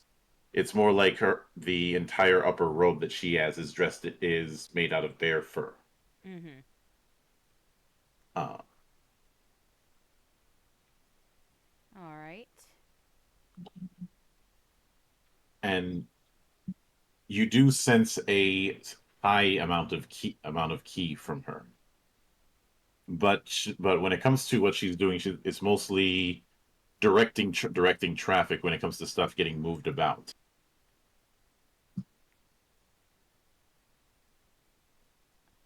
Alrighty. Uh.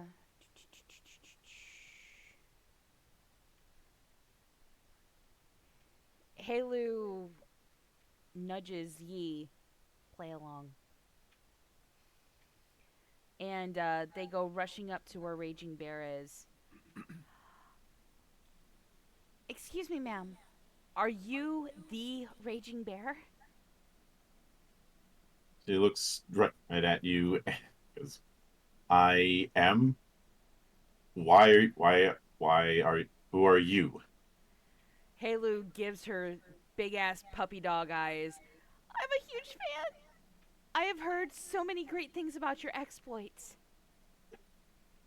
He immediately follows up with this big bright smile and giddy looking eyes, just playing the part perfectly. Um,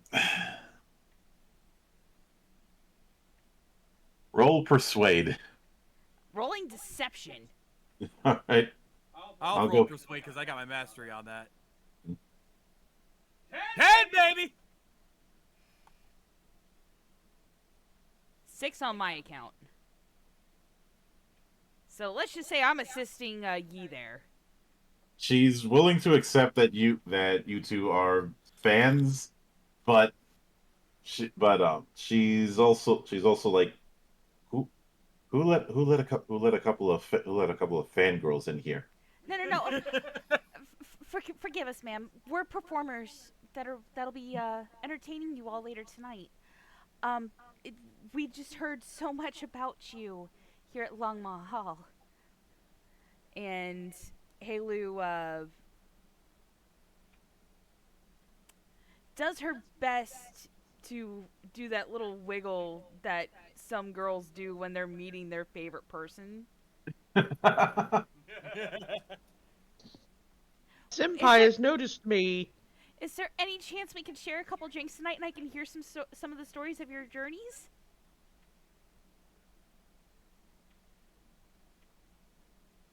You can share drinks, but not at my table.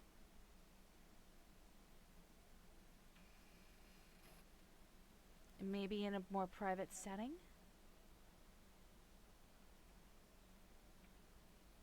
She just stares right at you like she's staring right through your soul and just goes out.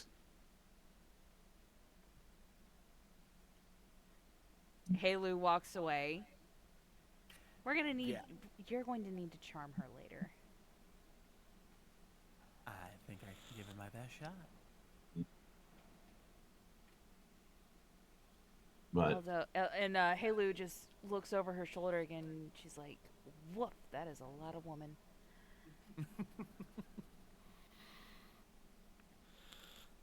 yeah, Raging Bear is a Let's be honest. Somebody would probably simp for Raging Bear to get crushed. Yeah. Halu is on that list. That is total step on me mummy vibes.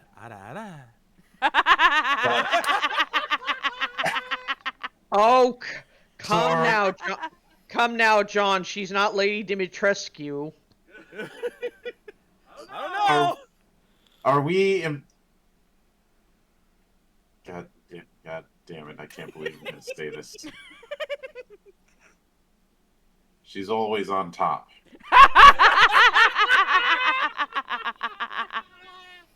I'm going. Oh my God, Monk. I'm going to take a cold bath and holy water after this. Monk's soul just left his body.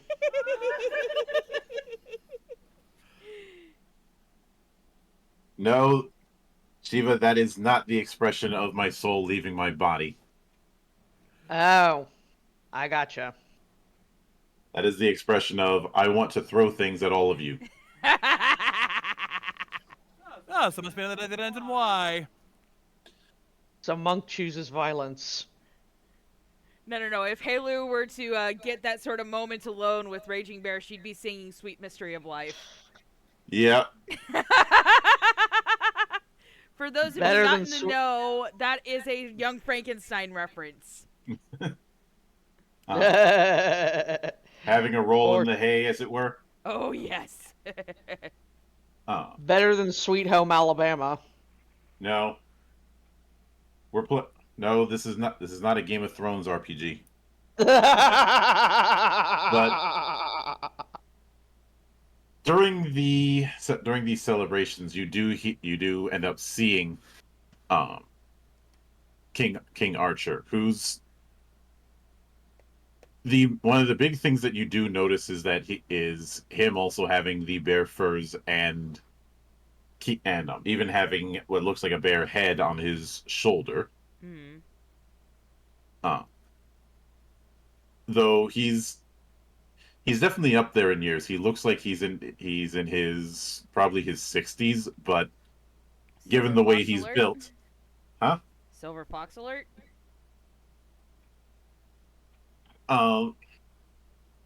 Silver Bear alert because he's even with the robes, you can tell by just how he walks, he is built like a brick shithouse. Damn. But you do hear him proposing a toast to the continued success of Longma Hall and the continued damnation of its former name, Terrifying Eagle Sect.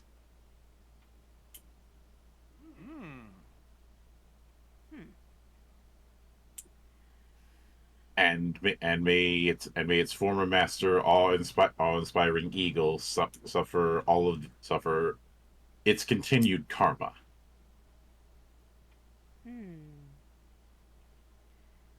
Halu pulls let's see. Just a random trinket, like anything that could pass for like a glass ball. Mm-hmm. She picked one up recently for this charade.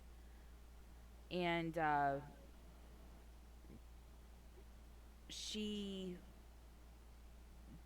approaches a table near King Archer with the offer to read anyone's fortunes.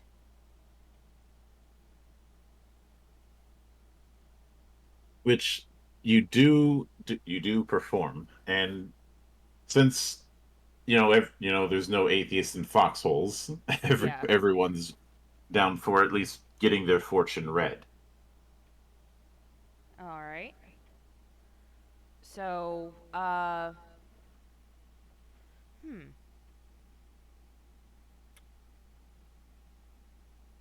ritual in this case? Yep. Alrighty.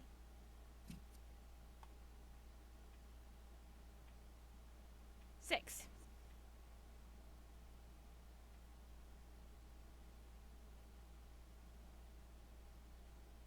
All right. You do end up hearing in the fortune telling a few of the older folk some attempting to reminisce about the quote unquote good old days and then immediately getting shot down by some of the other people there.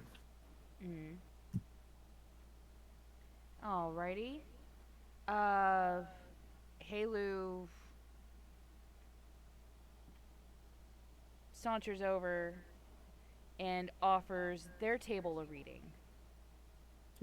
Maybe a few drinks in regards, in exchange for a few of the tales that they are speaking of.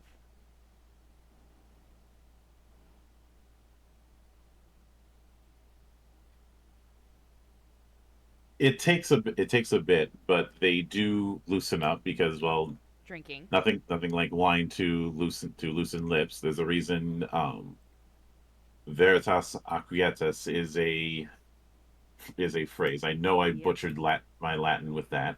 No, in vino veritas, in wine In there vino is truth. veritas. Yep. Liquid courage. But what you eventually end up hearing is that a few decades ago, that what this place was known as Terrifying Eagle Sect. Okay. Which was a very cruel and greedy organization. All right.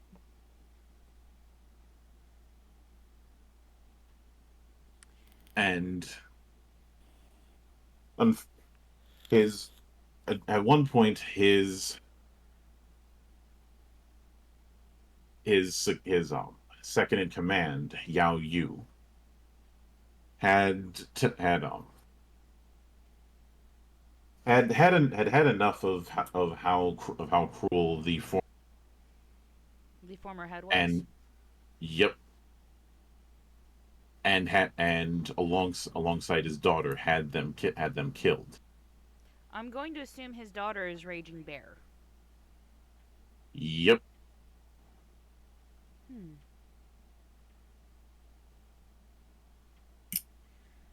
Halu, chances of look around. Does she see King Archer nearby? You see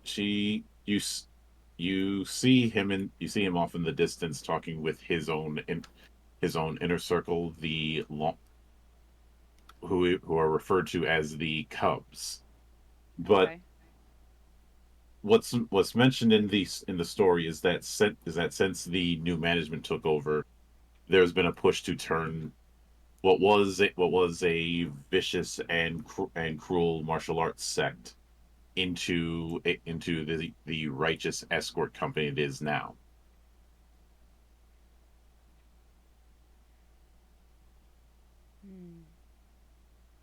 Do all of you agree with that move?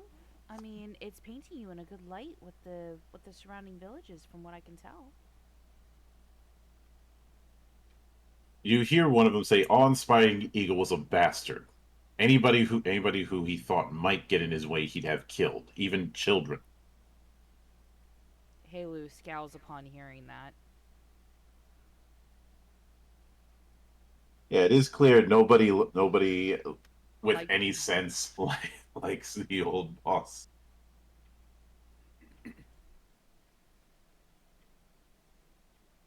Alrighty.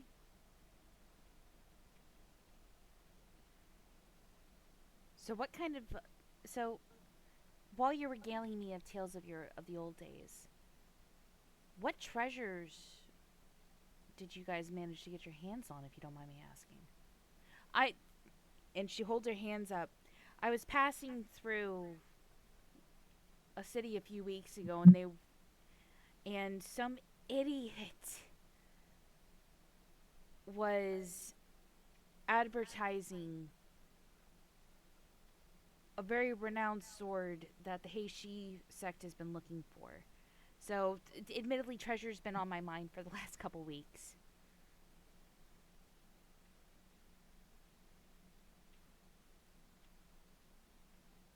Well, there was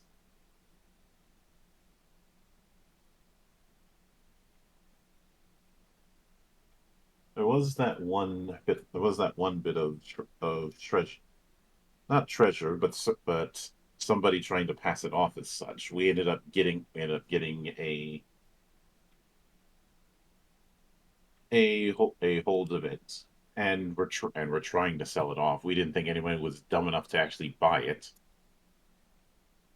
What is it? Like, see, it a the if it's the same saber you're talking about, we knew that was a fake. We were trying to get rid of the thing. Oh, yes, yes. My apologies. I thought you meant that you had something else that you were looking to sell. We don't sell treasures. They're hard to move, and they draw way too much attention. Hmm. Halu recalls the list. That's true, especially with the... And she lists the more expensive supplies heading to Pinglu Village. And she feigns a spell of dizziness. I'm so sorry, that just came over me. I think you've had a bit. I think you've had a bit much. Maybe you should pack it in for the night, lady. Though even though I phrase it like that, it's not said condescendingly. Like they seem to be decent folk. Yeah. All right. Ah, shit. All right then. So she's not getting any info out of this. You want to try your hand with not Raging Bear, King Eagle? King Archer, Or you King mean? Archer, yeah. Yeah, well, while I'm performing, I'm doing my dancing, but I'm doing it in a way to try to draw his eye. I am specifically, I'm not looking directly at him all the time, but I'm doing enough to catch his eye, to see if I can catch his eye. Mm-hmm. You given that, I want you to roll for me. All right, that'll be under talent and performance, so that's a mastery Yep. for me. 8. You do see that he is paying a bit of attention to you, but not in a overt manner, because he's still talking with his subordinates. But one of the things you do notice is he has that same air of being able to look right through you that you've seen with other high ranking martial artists, as in he's on the cusp of going past martial hero and entering the profound stage.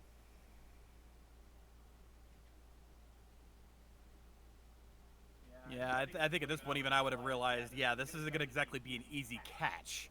This guy's going to be has a bit of a wall up. Did I try my luck with my flute? But what you do notice, however, is the same kind of malice that you've seen with some of the more vicious masters is not there.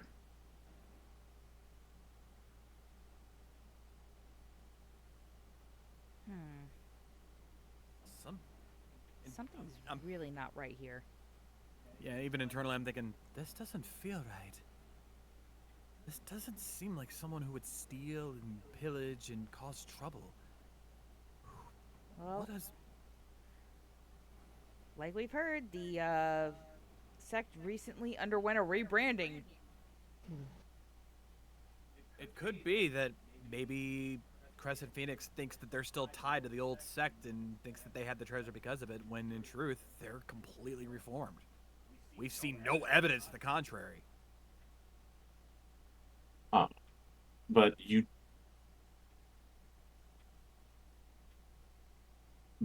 are eventually, as you go through with that dance, you are asked to approach them, and I will note out of character. King Archer has a key of 6. His subordinates, the 7 sub chiefs that you see, all have a key rank of 4 each.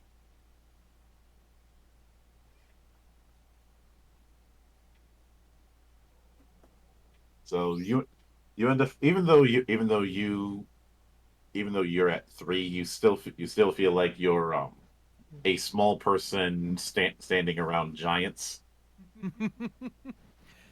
And maybe now a woman, it's even more so. I've got all these big, strong men around me. So wait, we're supposed to be at key rank 3 or just him? Just him. Just me. Because I went through specific training with Crescent Phoenix. Okay, sorry, Monk. Continue.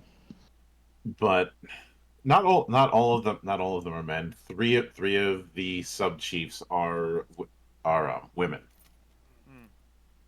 Still, there's enough big, strong guys around me to make me feel intimidated. Mm-hmm.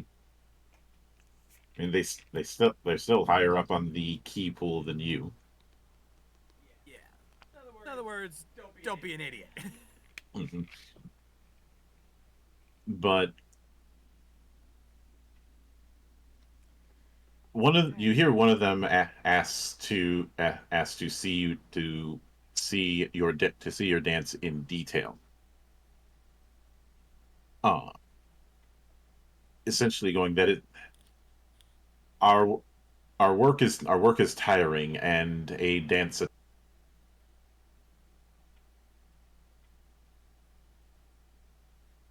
Monk, I think he cut off. No, You hear one of the chiefs saying, our work is a tiring affair, and the dance like vigorous. Always good to always enjoying lighting up one's spirits. It's why I do what I do. And as I finish saying that, I begin to start my next dance. Mm-hmm. And I'm gonna go full on this one. I want to give them some, because if they're invigorated, they're gonna be more. If they appreciate my work, they're gonna be more inclined to talk to me. I want to get them talking. Let me roll again. Oh, we got a 10, baby! Nice. I'm gonna give them a dance that's gonna liven them up. And who knows? Maybe even get them worked up in other ways. No, come on! I mean, it does work, and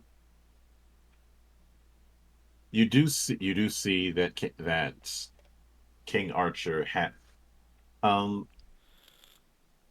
asked to have a bit of faith, a bit of face-to-face time, which which the way some of the people phrase it, seeming like some stuff's gonna go down, and they start making those kind of jokes, which got down quick. But the room that he leads you in is just a small room with some tea. Of course, I'm going to keep. I'm not going to show up, but I'm going to have my guard up, because I don't know what this guy. Because this guy is clearly not somebody who's going to be easily swayed. I know there's something up. I just got to figure out what and play along. And all he says is, would you care to join me for some jasmine tea? It would be my honor to sit and have a tea with you, sir. Mm-hmm. Which eventually you, and the thing is, the room appears to be a private study, but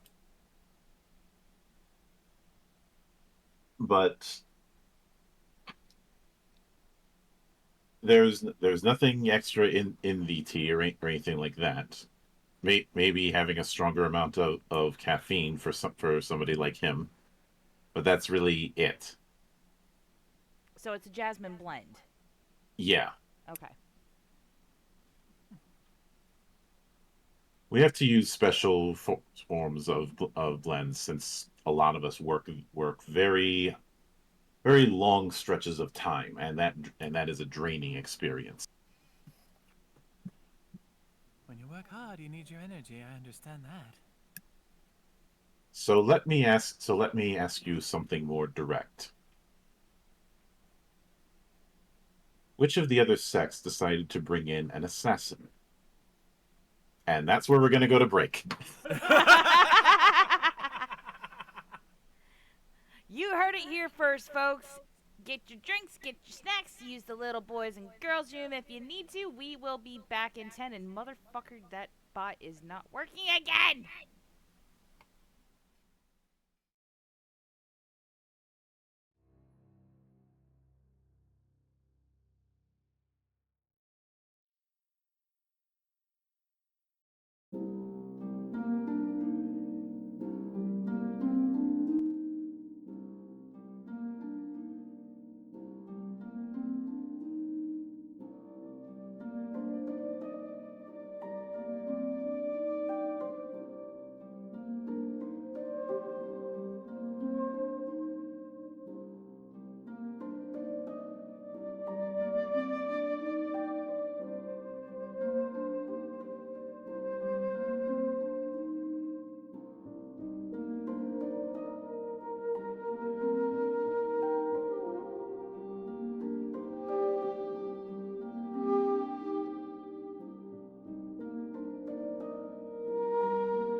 And we are back, ladies and gentlemen. Jumping down a little bit on my part. Sorry about that. All right. So, as he's staring right at you and is stating, as mentioned, who sent an assassin? Simply going, someone as unique as you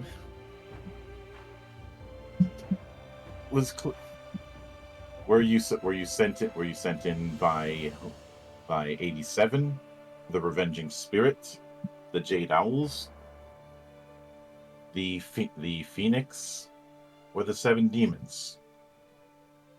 Who pulled your leash to want my head? I can assure. Well, for one, I'm not going to beat around the bush here because it's clear that you've already read right through me like a book. But I will be honest, I'm not here to assassinate you. I was sent by Lady 87 as an investigator. We've had dealings with Celestial Plume as of late, and some information had led us in this direction. However, before you say anything, I am leading after my investigation, I'm led to believe that you're not directly involved in this whole mess, and that someone may have misinformed us. Either someone misinformed you, or someone. First, a question: why would Lady 87 want to investigate my home, my escort company? We've had some run-ins with people delivering Celestial Plume, claiming to be in the name of Longmaw Hall. I do not deal in Celestial Plume. I find the practice of the drug particularly distasteful, and finding buyers for it is a tricky endeavor, even with all of the constables roaming around. After what I've investigated, I'm inclined to believe you on that. It becomes very clear that you are legitimately trying to turn things around after your previous sect screwed the pooch.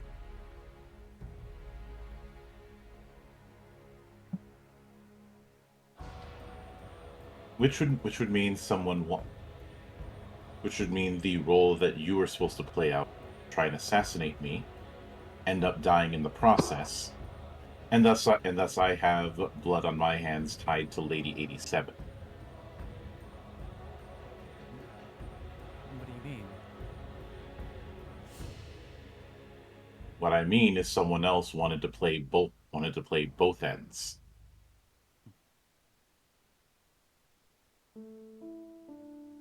I might have a few ideas, but until I know for certain, I don't want to risk revealing too much. One can never always show their full hand right away, you know. I'm well aware. That's why I asked for this private discussion. I know my subordinates had other ideas, but that was not in my mind. I had picked up what your intentions were as soon as you entered my place. I had a feeling you weren't going to be an easy one to charm. You've learned a lot in your years. One like yourself is not as easy to fool. I just merely wanted to get your attention to find out what's really going on at this point. So, what's... Sorry.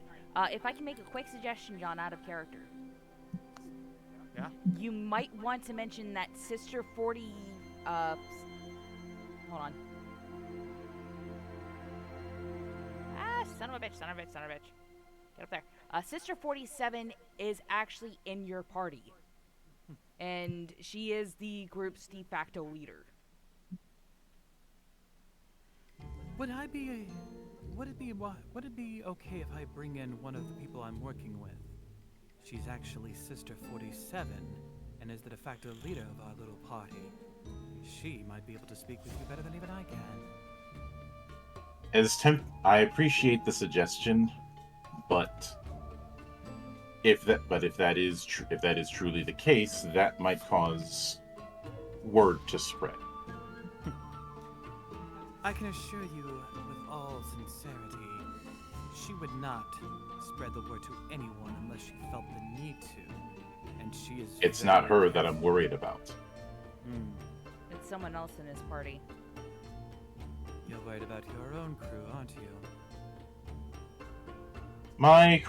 I have good people in my inner circle, but some of them can be a bit rowdy, and others can certainly have loose lips after a few saucers of wine.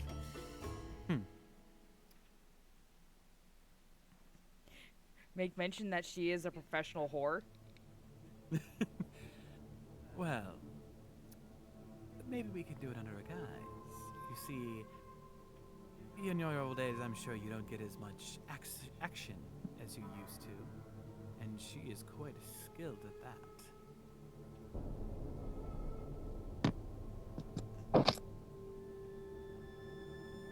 Very well. And also stroke his ego a little bit. Think of how much your men would respect you for taking on 2 beautiful women at once. Oh, and let's not forget, they already suspect what we're doing. Imagine how much respect you as a leader would get if they thought you were having 2 lovely ladies at your beck and call. Very well. Send for her. I shall return. I graciously bow, or curtsy in this case, or, graciously bow, quickly walk out the room and rush over to get Helu.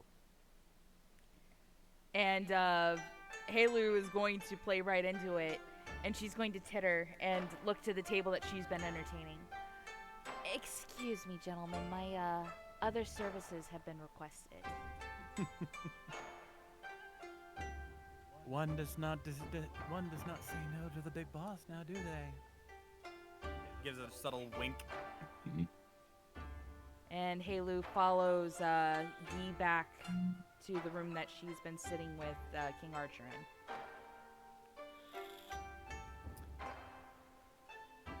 King Archer, what? I present to you Yinyo Helu.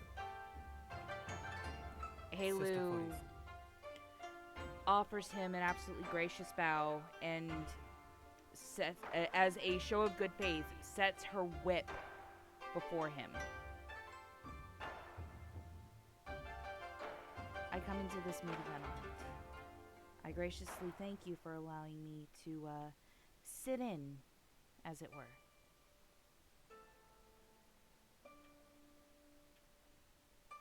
Very much so.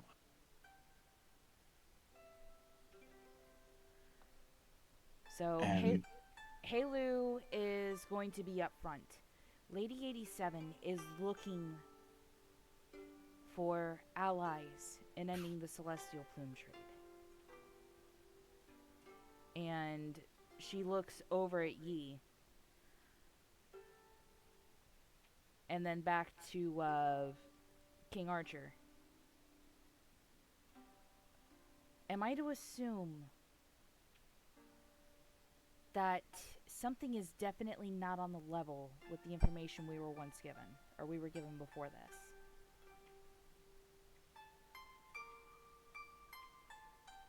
I've had a lovely conversation with your associate here, and in pursuit of that, I am under the suspicion that someone else is playing a bigger game.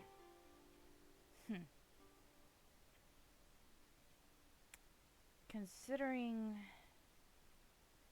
what I know before coming, of what happened coming here, and she pauses for a moment. We initially approached the Phoenix Moon Gang to be allies, and Crescent Phoenix gave us her conditions for joining said alliance. However, I do believe Lady 87 is not going to be pleased about being played because, from what I can sense of you, your key level is astounding, King Archer. As is Raging Bears. Halu fans herself ever so slightly.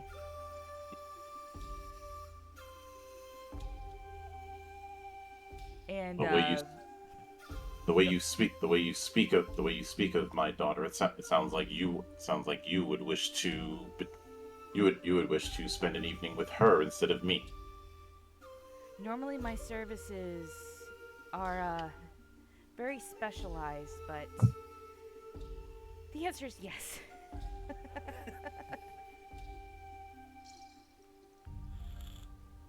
At least you're honest about it.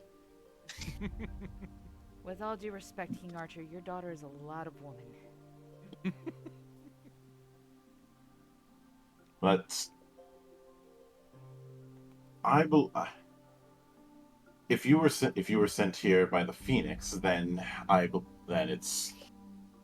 it is easy for me to assume that the Phoenix does not believe that we have turned a new leaf over the last few decades. Considering your previous sex actions, it's sometimes hard to let go of past grudges.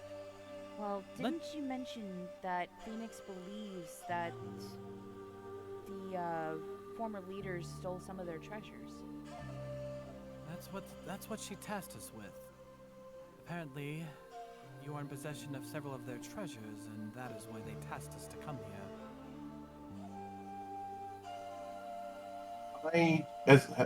As a professional policy, I do not deal in treasures or valuable form. Because again, they're too difficult to move.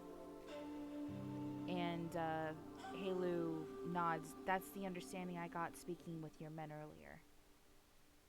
Forgive me, but I was gathering just a little bit of intel on my own because something didn't feel right about the request we were given. There's a lot of things that don't feel right about any of this. I agree. But I would not be given how attached she is to her former relationships. I would not be surprised if that was the work of a little bird in her ear. Oh. I'm not implying that either of you put secrets in the ear of Crescent Phoenix, but someone possibly did. Someone who'd want to start that kind of conflict, and thus try and engage in a more open kind of warfare between the sects in this prefecture. We do have it on good authority that there have been rumblings of a sect war going on. I wouldn't be surprised if someone's trying to help people take sides. Or profit from the whole thing entirely. I was just thinking the same thing.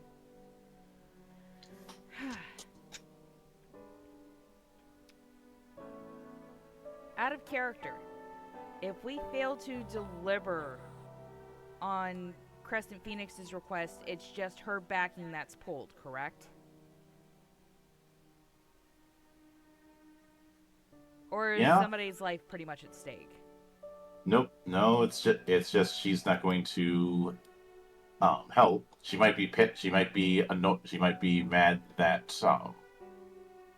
that she went through all of that work training the former Leng Yao, and because of the way that kind of thing, there's no takesies backsies with that procedure. Yeah. We're aware. That's a good compensation might come into play on that one. But so, in other words, we'll never make a man out of you. Yep. I'm old woman now, baby. But what? But Halu looks over to Yi. We are withdrawing from our part of the bargain with Crescent Phoenix, and I will update Lady 87 as soon as I can. She looks back to King Archer and gives him a formal seated bow. On behalf of Lady 87, I would like to approach you and the Longma Hall in possibly forging an alliance to put an end to this disgusting drug. I will agree to it on one condition. And that is? If Lady 87 ceases any and all criminal activities.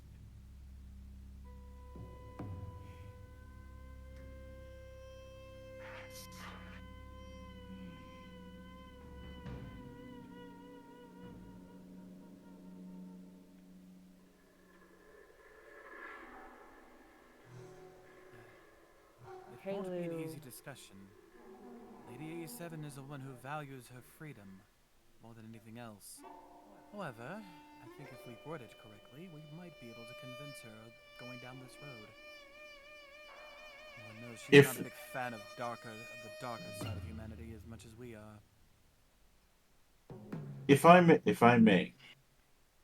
Halu rises and listens.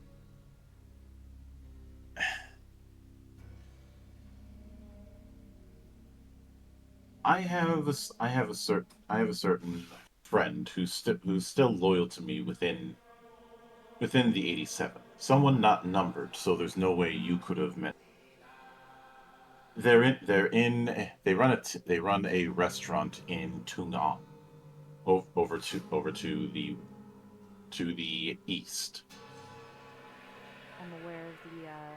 I'm aware of Tungan. If you speak with them, maybe they might help you make a more convincing argument, since I had them as a person on the inside within the 87 kills. Mm-hmm. But potentially I could use that. Their information could be used for a different purpose. Go and speak with them. You bring my name to them, and they will understand the situation. And perhaps I might be of more service than the Phoenix Moon would be. I think so. Halu bows graciously again. Just in case, might we have a letter of recommendation to your friend, King Archer?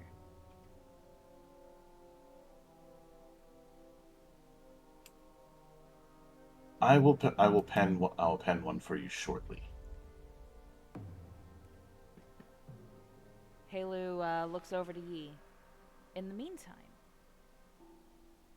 would you need us for anything else?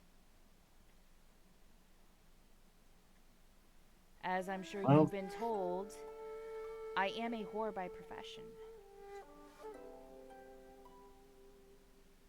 Well, I'm certain my daughter could let us go and see her. Halu instantly jumps to her feet, bows, and leaves behind her whip. Oh, she's not doming tonight. I, of course, realize what she's doing. Cautiously and carefully takes the whip. I'll make sure she gets this back, and thank you for your graciousness in this matter. I'm sure anyone else would have already had my head on a pike by this point. Possibly. But I don't engage in such grisliness if I don't have to. That is our feeling as well. We don't strike first and ask questions later because the devil's always in the details.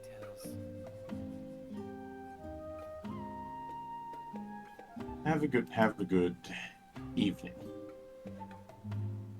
And as you leave and heading to where most of the rest of the company is handling things, you do see Hu Zhao involved in some of the merrymaking.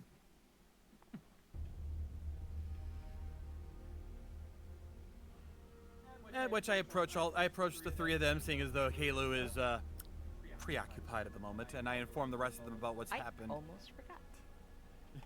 And so, there's probably going to be a bit of a culture shock when you approach Hu Zhao,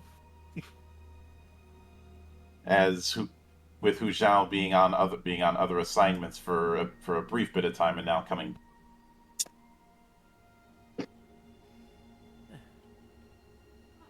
Hu Zhao, glad you could finally join us. Sorry about that. You know how it is.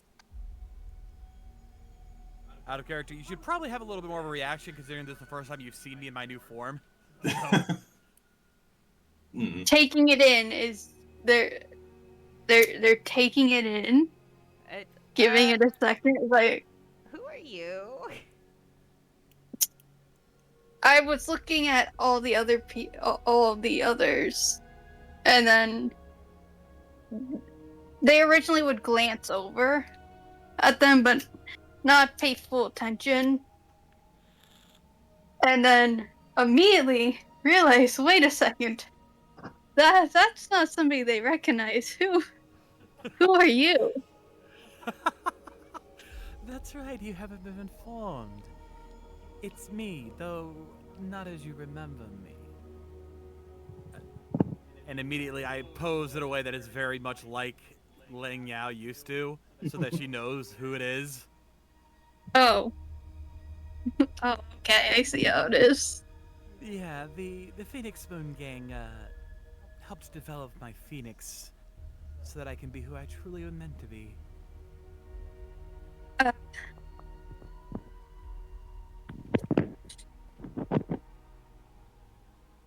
I understand going through a change like that. Yes. You should have seen the looks on everyone else's faces when they first saw me. Oh, it was hilarious. I loved it. Anyway, on to business. So, from what we've gathered, things aren't as what we thought. The Phoenix Moon Gang may have been deceived, or they may have been doing the deceiving, we don't know. But Lung Ma is not the enemy we thought they were. In fact, they may be more of a better ally than the Phoenix Moon Gang was. Halu, after she has her fun, will be informing Lady 87.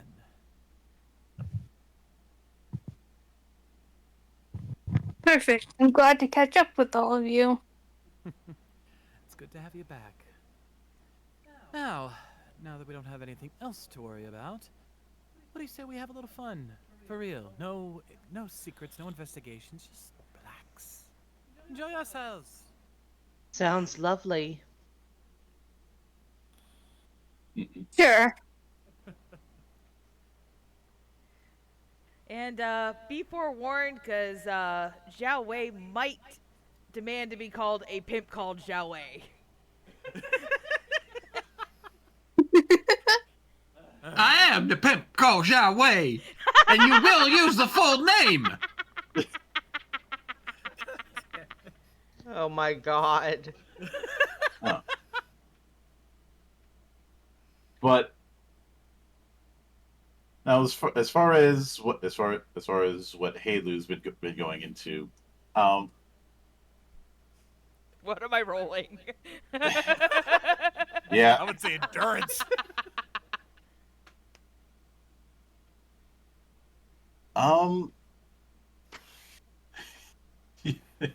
yes, you are. Actually, no, you're going to be rolling muscle because Oh God. in part of this also involves stretching practice. Woof. I'm probably gonna fail Oh the fuck out of my. this roll, but okay. 8. Surprisingly, you survived. Nah, I don't know.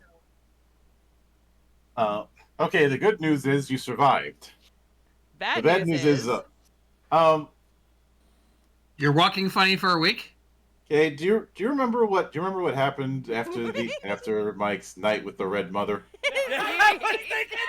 You mean 3 nights with the Red Mother? Yeah. She They was eventually- making. They eventually find you on Bear's bed. And you look like death. Hey Lou holds a thumb up, a very weak thumb up. Fucking worth it. My God. What did that woman do to you? So many. What didn't she do to her? So many delicious things. Impressive. Even if I wasn't a man even if I was still a man, I'd feel horribly inadequate at this point. As you should. Hey Lou weakly sits up.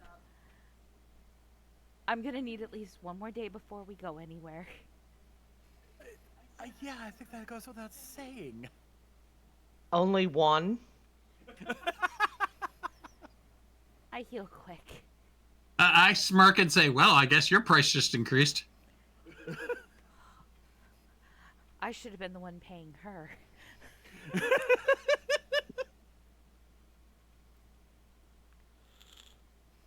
I have to ask, learning anything new?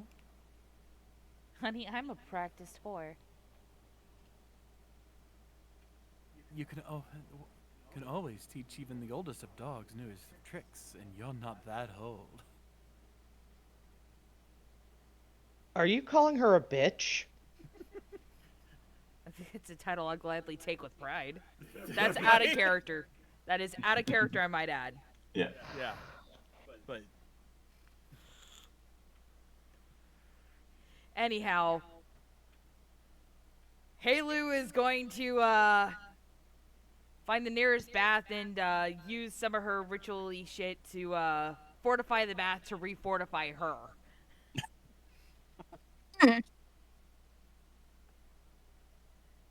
But at the end of this, Hey Lou, as they're getting ready to leave, see you later, mommy. Oh my. God Walking damn it. faster. Yeah, that sounds like a good idea. I'm So- literally dragging her out because I know if I don't, she's gonna want to go in for round 2. Hey, I might last So- better next time. I So- think that's wishful thinking. So since you guys are heading for Tungan, that would mean the first stop would be heading towards Sansi. So I was need just one. thinking that. So I need one of you to roll survival. Pit called how's you? 10. Never mind. Also 10! And the pimp called Zhao Wei strikes again. Come on, host, we're going this way! My pimp hand is strong! At this point, I go behind him and I whack him and say, "You can drop the act now, you dumbass." Who's acted? Oh, we But- can have a bit of fun. He's a poor guy's all alone in a sea full of women. Women? Where? I don't see a single one of them. All I see are hoes! Bonk him on the head with a flute with my flute. No, at this point, spear pointed right at his balls. Say that to me again. I raise my hand and I just grin. Pippin is strong. His pin pen may be strong, but my spear is deadly. Xianghua just takes out her fan, bats her eyelashes, and lets the metal glint in the light. Uh, All right, no fighting. I'm just having a bit of fun. As am I. But this is what you came back to. What? Welcome back, Ember. I just grin and say, hey, this was your idea. I So- know, but now we're not doing the entertainer bit anymore. We are back to business. Mhm. This is So- business. Heading Yeah, heading we hurt back. people. Yeah, that's some good pandering, but heading back, no, to the northeast. First off, you already did the roll, so that's taken care of. Yep. But now it is time for me to. It's time for our encounter rolls. And Monk gets another 7! Yep.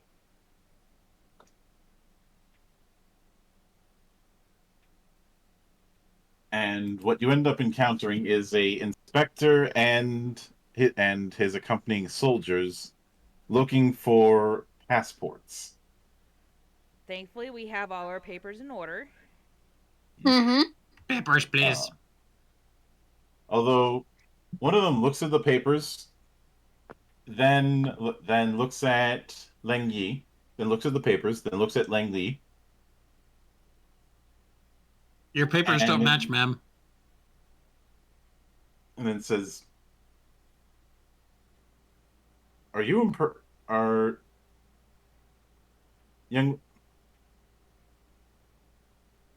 Are you are that's a that is a interesting way to change your appearance." Which the way he says it, it sounds like the whole switch thing is versed. He thinks the image on the image on the papers is a disguise. Well, at this point, considering that I still look like a man on the image, I just go. I fake my old male voice like, well, I am a serious actor. Of this, I am certain. I try to keep from laughing as he says serious. And I'm sorry, does Neff's paperwork say a pimp called Xiaowei? no, It does now. and he nervously hands you back the paper and simply goes, "I was not here," and moves right along. Oh, come on. Don't Perfect. you want to have some fun, darling? No. He's got by the time you say that, he is gone. Xianghua looks at Lee and says, I guess he didn't want anything spicy. By the way, it's Yi. Y-I. Sorry, thank you. Xianghua looks at Lee and says, I get Yi and says, I guess he didn't want anything spicy. Winks.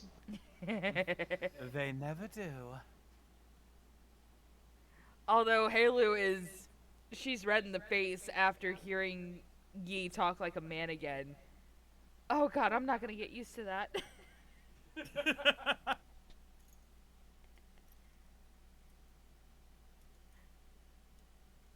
But I'm assuming we're continuing on our way into Shang-Chi? Yes, and Shang-Chi is more of a city-sized kind of place. You'd say population is about 30,000. Good sized city. Mm-hmm. And it is one of the larger cities in the districts, and it's known for and is known for its use of porcelain. Jade porcelain, sky porcelain, and celestial. A lot of this is produced in a lot of shops and. Now that was celestial porcelain. Yes. Okay, because you cut off after celestial, and I was like, oh. No. This is a town that's full of. Oh, go ahead. Oh, I was just saying I had a feeling you said porcelain when it cut off. This is a city that has a lot of art because of the porcelain trade.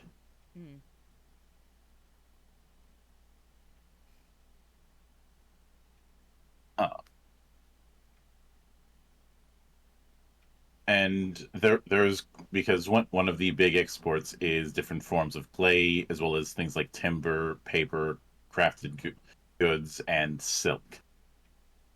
I mean, yeah, they're right next to the Yaguai Forest. Mm-hmm.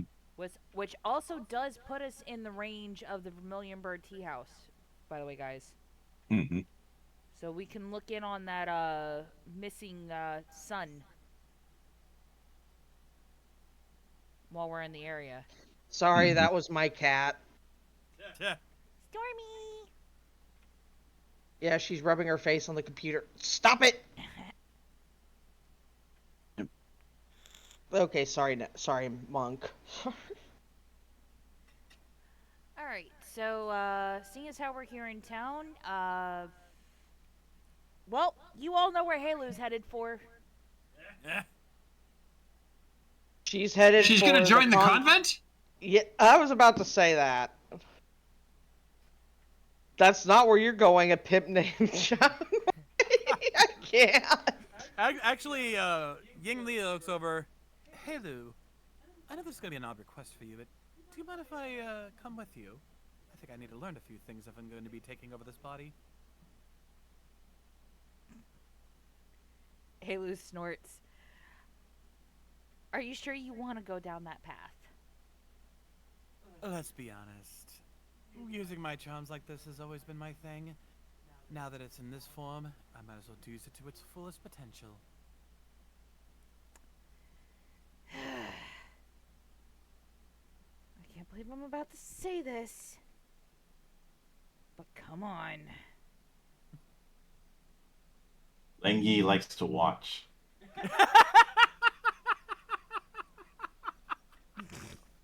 Beautiful. Halo turns to the others. Do what you need to do. I'm gonna go start gathering intel at the brothels. I'll head to the inn. I'll head to that tea shop that was mentioned. No, that's the that's up above. Oh, no, we're not at the shop that Oh. we're not in that area yet because that's still 2 hexes over in Tungon. Oh, okay. Sorry, the map is confusing for me, so it was mentioned, so. Yeah. And the Vermilion Bird Tea House is the hex above us. That's probably going to be a day's worth of travel. Yep. Okay. So, but if you could actually have your character approach some of the more orthodox sects for information, that would be helpful. I can do that. I'm gonna go talk to the local constabulary, see if they have any information. We're looking for rumors, especially on that missing boy.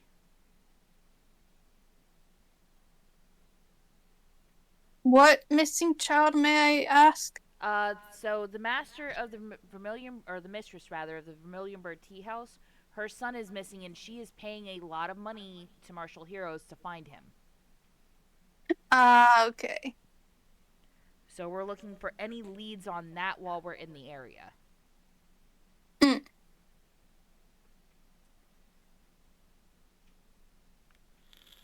Yeah, I go to the inn to see what I can overhear as I play my flute to entertain the guests as usual.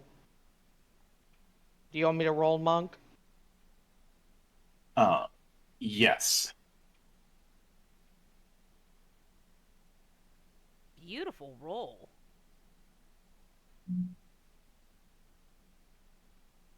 So what you do find is that there's even with all the different exports, the big thing is clay. Like messing around with clay, you see a lot of people have the smell of handling clay, because, especially since there are several clay mines in the immediate area, and the artisans get that they pay top dollar for different of clay to use to make their art. Their art gets sold off. Their art gets sold off either on the local end or in full on auctions, depending on the value and whoever made it. And that's more or less how this particular city makes its money. But Do I hear any rumors about the missing boy?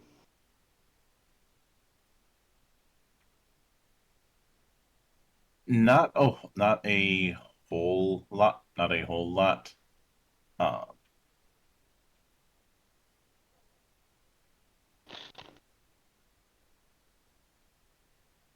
you do end up hearing that the Vermilion Bird Tea House is not just your standard tea house you'd find in a town or a city. It's big enough to be a small settlement in and of itself. Out of character, it is more akin to a big old hotel than anything else. Kind of like the hotel in Spirited Away. Close enough. It's like freaking huge. Yeah, that was the thought that I had upon hearing that. And for the sake of reference, since you do see on the wall a painting of the place, I'm gonna post this in Synchronicity.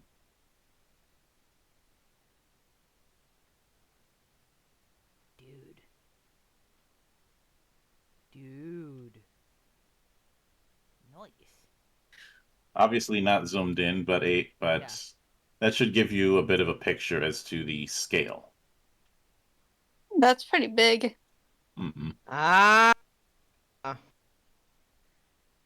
have a good comparison for that, but it wouldn't make sense for the stream. But with the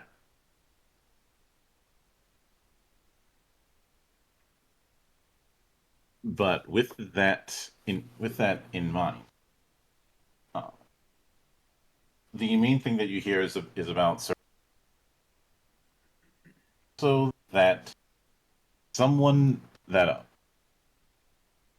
a small gang has reached Celestial Plume is missing. Though they don't seem to have footholds. Monk, you're cutting in and out really bad. Yeah. Hang on a second. All right. What I was saying is that there's rumors that a small time gang called the Thunderbolt has gotten a hold of Celestial Plume and is acting like hot shit. But in terms of where they got it,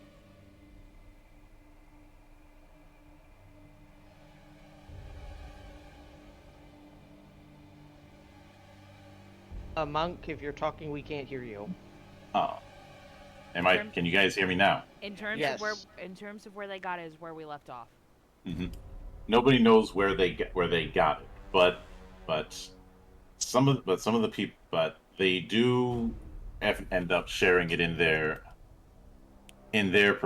particular establishment, the House of Loma. Okay. Even though some of the and this is where I'll bring up some of the info that Halu ended up getting. The House of Loma is a tea house with a lot of musicians and dancers and prostitution. Okay. The most famous person there, and one who's greatly admired by pretty much everyone, is a woman named Lulu, or Shige. She is the second in command in these in the Thunderbolt organization, but she wants to advance into a higher position.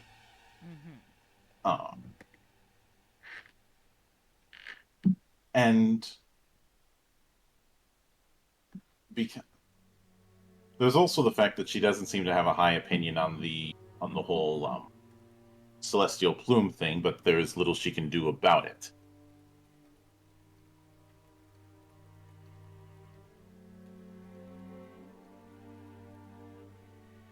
All right. Now, am I at this particular whorehouse right now? Yeah. Okay, good. So I'm currently. So this is the second in command that we're talking about. All right. Where's the madam then? In this case. She ends up pulling double duty as that. Aha.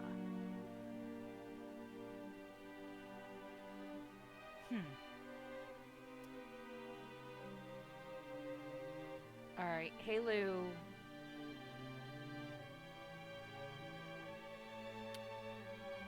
Looks at what was her name again? Shige? Lulu. Oh, Lulu. Halu looks at Lulu and she looks around at the different patrons. Does she smell the stench of the celestial plume in the air? On some of the enforcers in the place, yes. On her, no. Halu's eyes narrow distastefully.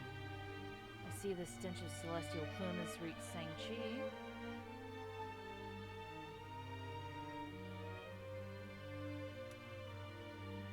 It is what the owner of this place wished to engage in once he found a stock of it.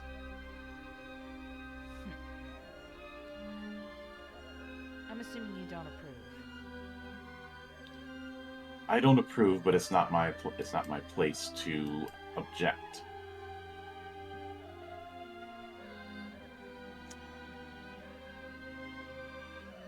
Halu looks around. Mind you, Yi is standing behind her. Might we sit down for a cup of tea in private? Of course. Yi, you like to watch. Go learn the trade. This should be fun. And I go walk off.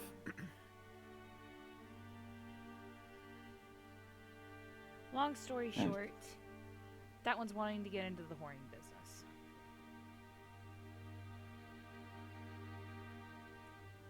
Personally, I'm not going to let her in the room while I'm working, so... But you might want to pair her off with one of your more skilled artisans. I'm willing to do that. And in the meantime, I'll wait for you here.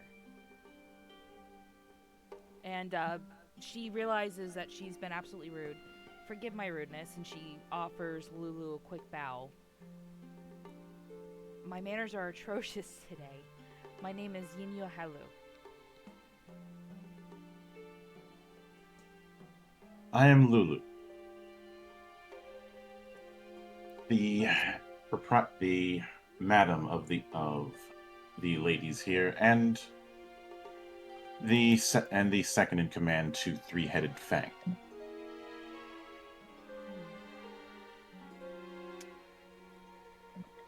All right. Out of character,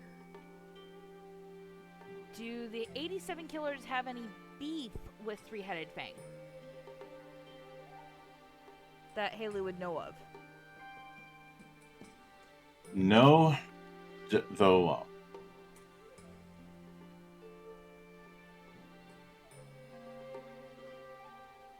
The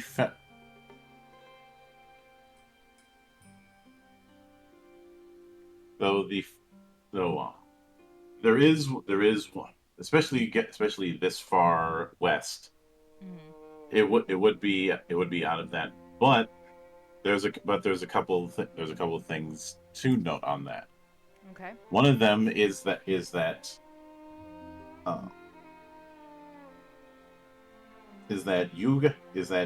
you're bordering Yagwai Forest, Yes. which is the territory of the Seven Demons Demons. territory. I see that. Yeah, which is a group of bandits. Okay. Uh, the uh, the other thing is that uh, due to that banditry, they won't have any. The bigger enemy would be with the thunderbolts would be Long Ma.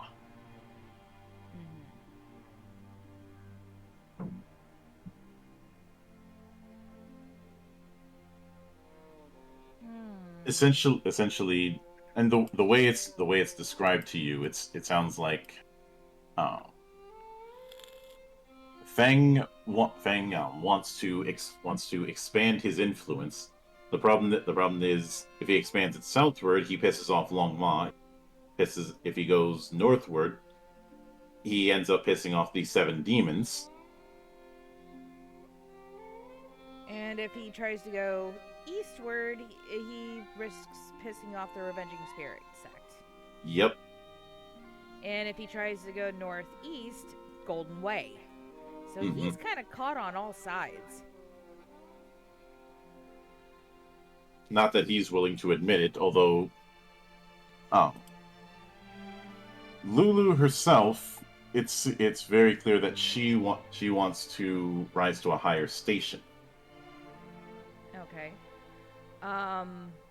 By any means necessary. Okay.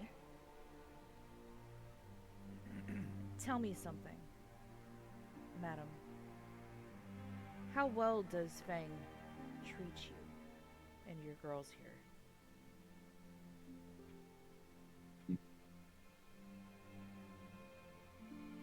Are treated well, but I do not care for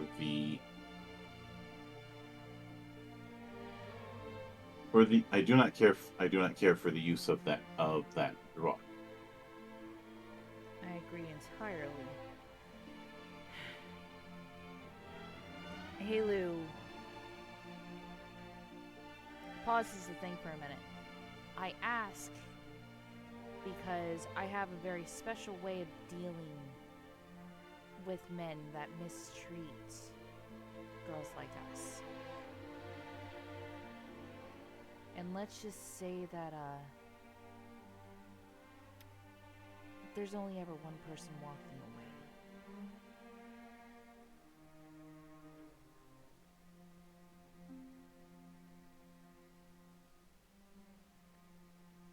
Nonetheless,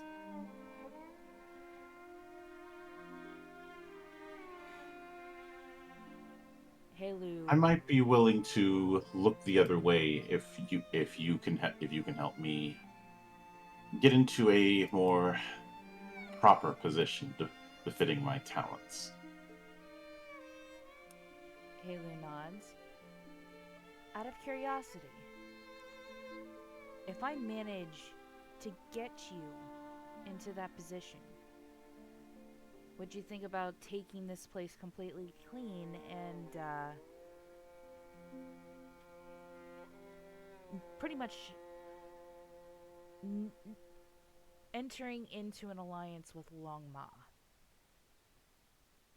I would be fine with that. Would be no evil doing. Evil doing is bad for business.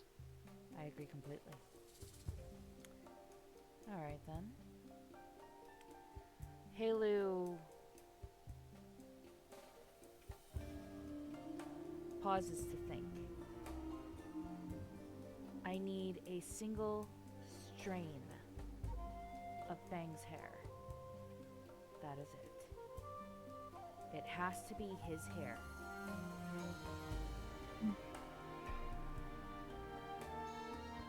I can provide you with such, but at the very least, let me be a proper host and get a room set up for you and your companions. And given what I've heard about the Orchid Mantis, So you have heard of me. in name at least, word travels fast about a woman who insists on dominating her companions. I mean, I'm willing to put out the work if you have someone that wants those particular talents. There's always room for those kind of things, especially. I will be blunt. Artists can be weird. Yes, they can, but they're some of the most satisfying customers. And there's a lot of there, and you should know full well there are quite a few artists. Oh, if that's the case, I'm probably gonna be busy for a few weeks. I doubt you have that kind of time. I do too. But I'll have a few things arranged, as well as a room for you and your companions. Yeah. In my case, only to the highest bidder, with you getting the majority of the coin, of course. 50-50. I'm not going to shortchange a business arrangement. The way she says it, she's not negotiating on that 50. Very well.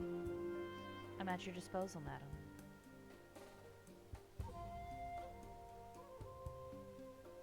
And you, she looks right at Leng Yi. Yes. I'm sure I can find a few people compatible. Out of curiosity, is Yi a virgin? Which Yi? In this case, technically yes, because even if I wasn't a virgin as a male, I would be as a woman. I hold up my fingers. I hold up my hand to Lulu for a moment. There's one thing I need to make clear. She's not broken in yet. Noted. So, if anything, find her a tender patron. Mm-hmm. So. And she pulls Lulu close and explains how Yi used to be Yao. A pimp called Zhao Wei is ginger. She has to ask the obvious question: Is it a complete transformation? It is. If you catch what I mean. It is. Hence why I said she's not broken in yet. Very well, I will take that into account. So, she should fetch quite a high price for that. So, given that, I was just thinking that. Here's what I want. Here's what I'm going to need. Leng Yi and Heilu. Mm-hmm. Leng Yi, you are endurance, and Heilu, you. I'm like what? cut out again? Yes. Yeah. Yeah, we are okay. Roll endurance for me. What is Halo rolling? Heilu is rolling.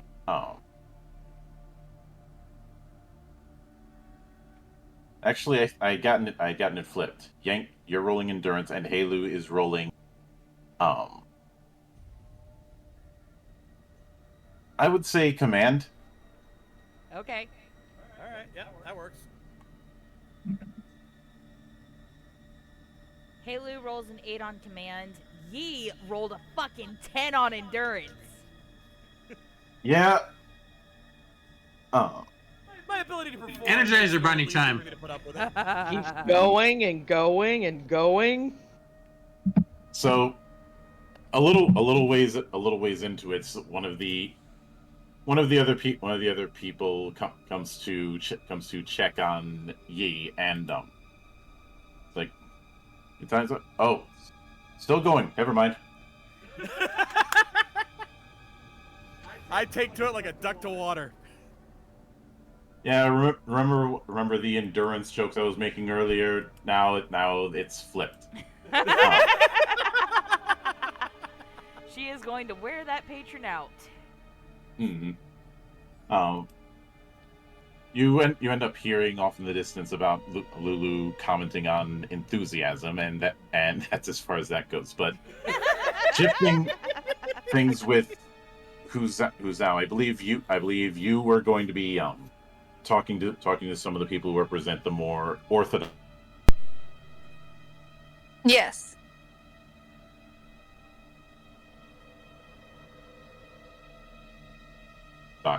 I.e., your sect, within the constabulary. Yes.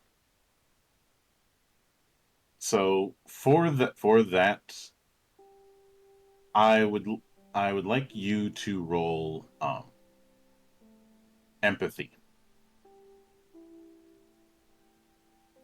Actually, not empathy. Detect. Where would that be?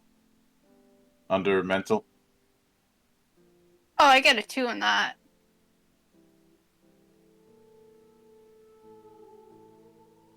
Ooh, an 8. Things seem to be decently run here, though it's also apparent that if they have any chance to get at three-headed Fang for not just the fact that they believe he's selling illegal shit, but also the fact that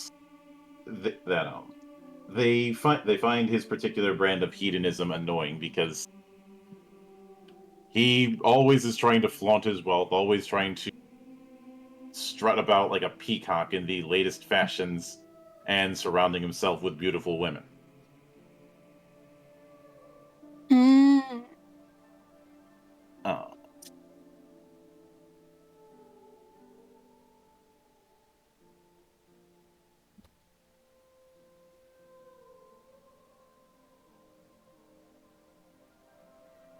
But he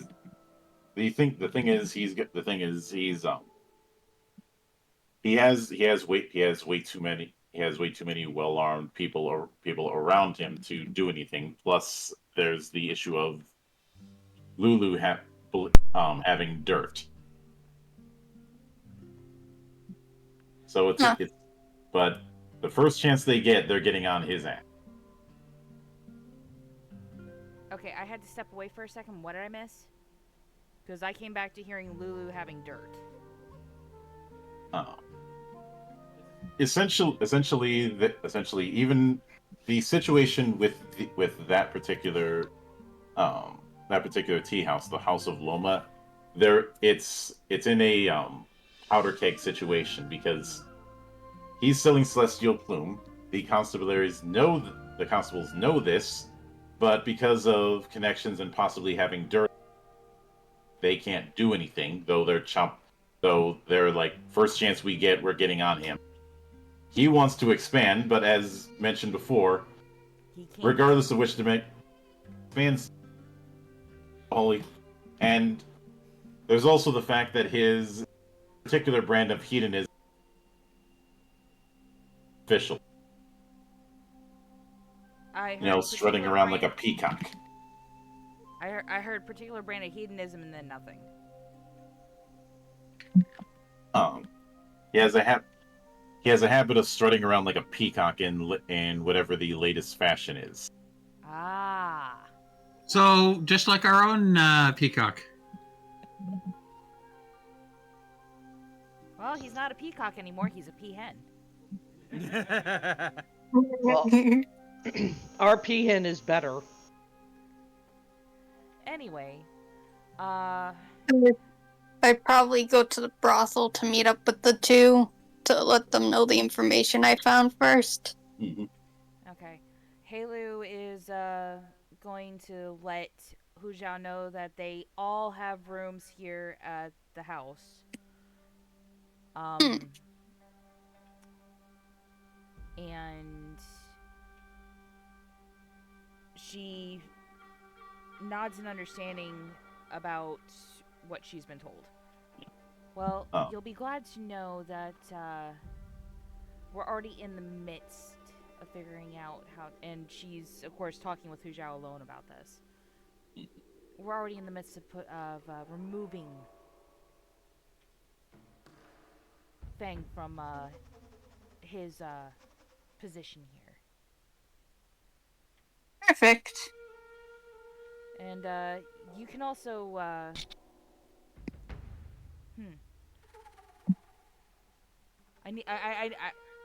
just don't walk in on me tonight is all I'm saying. I'm not interested in that type of thing so gladly. No. Halu shakes her head. No, not that line of work. My other line of work. Oh, okay. I get it. Yep. Hey Lou, when you do head to your room, you see a small scroll on the floor with exactly what you had asked for, and a note rating saying "Do not ask how I got it." I don't intend to. It's a pube. Thank you.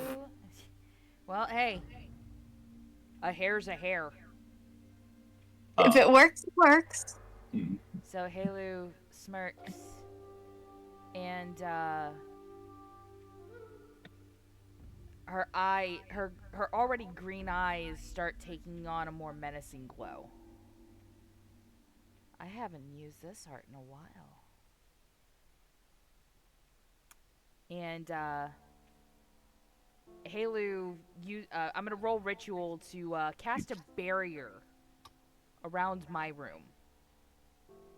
That's gonna give off an off-putting, eerie feeling for no one to approach.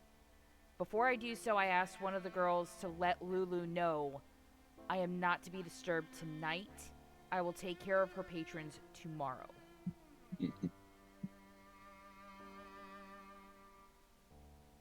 So let me roll master for that. 8. All right. In that case, the ritual is successful. All right. I'm going to tell the spirit that I want his death to be as public as possible while he's strutting about. So that way, there's no claim of foul play on Lulu's part.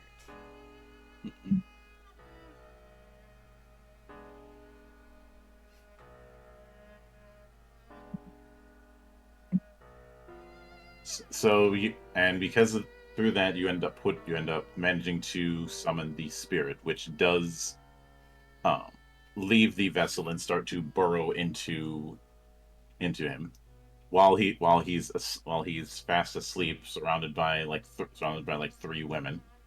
Mm-hmm. I did say he was a hedonist. Yep. Only 3 rookie numbers. And with that attitude, he's giving the old Yang Lao a bad name. Guys like us have at least some class. So. What?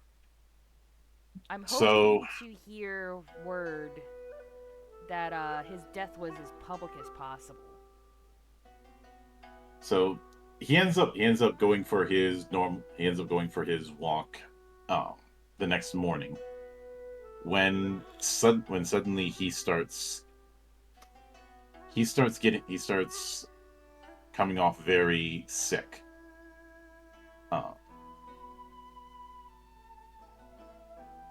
And he starts panicking, seeing the blisters starting to show up on his skin, because somebody who's that level of hedonist is going to be as in love with themselves as anything else. So I want you to roll 3d10. Alrighty.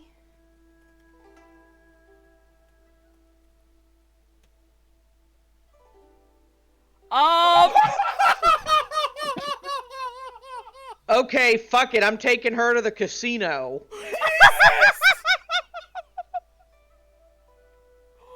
That was good. Golden roll.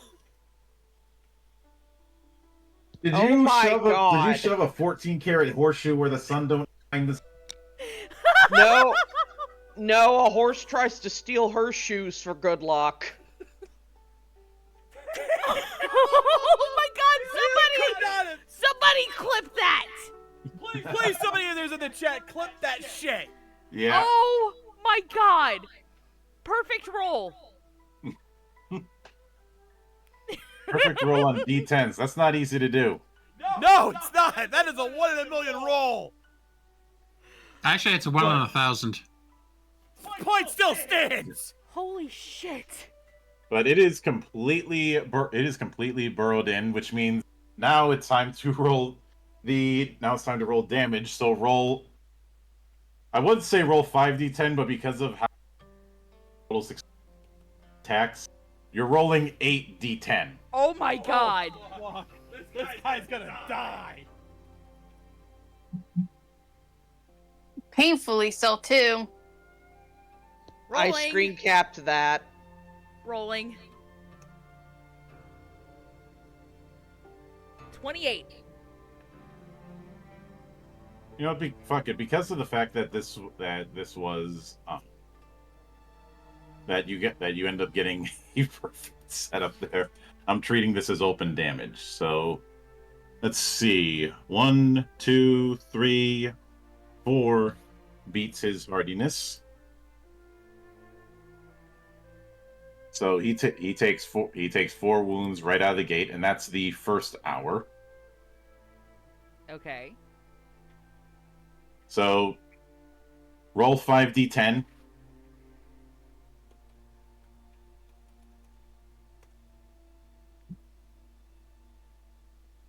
$22. All right, that's 3 more damage. Second verse, same as the first. 36. Roll an additional 1 because of that 10. 7. So 42. Right, so the total doesn't matter when it comes to this. Let's see, 1, 2, 3, 4, 5, 6, 7, 8, 9, 10, 11, 12. Ooh. Over the course of 2 hours, he ends up going through blisters, going through excruciating pain, being hauled off to a apothecary, who is not able to do much because any medicine that they try and give him just makes the situation worse. Mm-hmm. As his skin and as an eternal start to go through flaking. Ooh. And the thing is, it is a agonizing end because throughout the whole process he is screaming in excruciating pain over 3 hours until he finally stops. That's a death worthy of the torture sommelier. Brilliantly done. Thank you, Mr. Izuin. I'm not making her mad.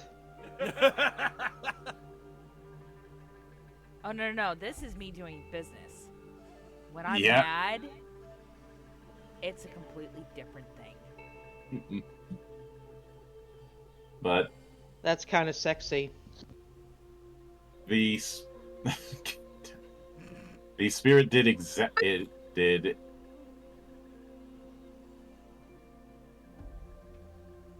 spirit did exactly as I commanded. Good. Yep.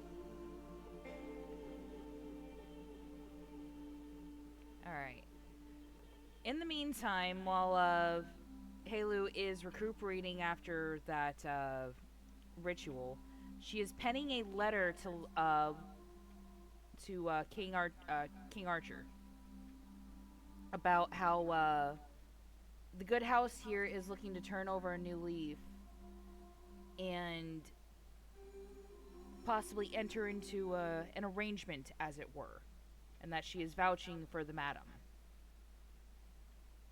Mm-hmm.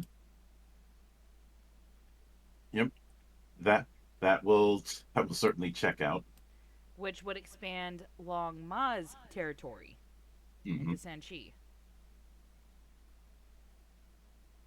It also means that he can more easily offer protection for any shipments out of Sanchi into Yan. Exactly.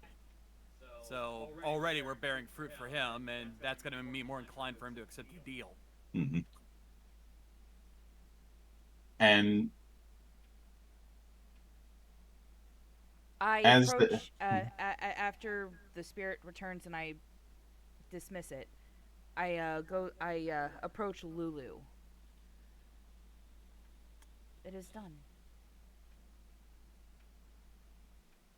I heard him screaming from all the way over here. When I asked for him to be taken out of the picture, I didn't think that it would be such a grisly business. Death can go one of two ways. And when it comes to the celestial plume market, I show no mercy. Well, I'm certain that I'll probably have to spend a weekend in a cell, but it'll be nothing more than a formality. Or we can just as easily say that I was helping you to entertain some other guests. Very well. And this way right on cue, as your alibi. Right on cue, a few constables and a bunch of soldiers to bring in Lulu for questioning. And Halu turns to the constable. But wait, her and I were just attending to someone. Then you both can come in for questioning. Can I try to convince the constable that it's not necessary? We're not there. It's just the two of them. Oh, sorry. Which you do eventually. You do go through the interrogation, and yes, it is the case of good cop, bad cop, just not with any nobody's eating katsudon. This is China, not Japan. Mm-hmm. And none of you are that stupid. Well, Halu is going to try to put these constables off their rocker because, of course, she's a whore, so she's going to be plying her trade. Yeah, I could ease. There's one thing that immediately comes to mind, and that is, both of you sticking with the alibi of where were you at this time? Oh, I was banging your wife. I believe I was showing your son a good time. And believe me, he loved every second of it. Yeah. And Halu motions of tilts her head over to where her whip's sitting on the table nearby. It doesn't take long for the whole thing to end, and it's not a case where you get escorted out. You get thrown out. They were so mad at you for that they didn't even bother going with the rest of it. There you go, madam. I hope my services rendered are favorable. That is fair. And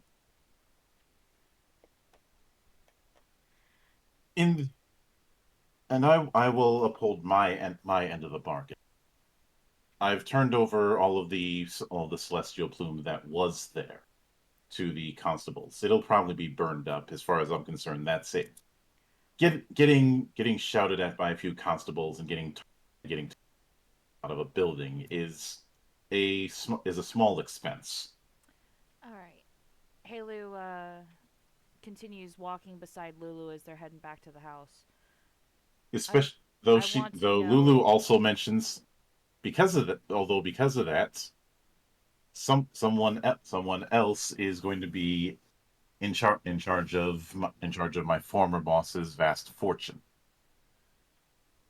Halu shrugs on that accord. I don't care about Fang's money. I want to know his source.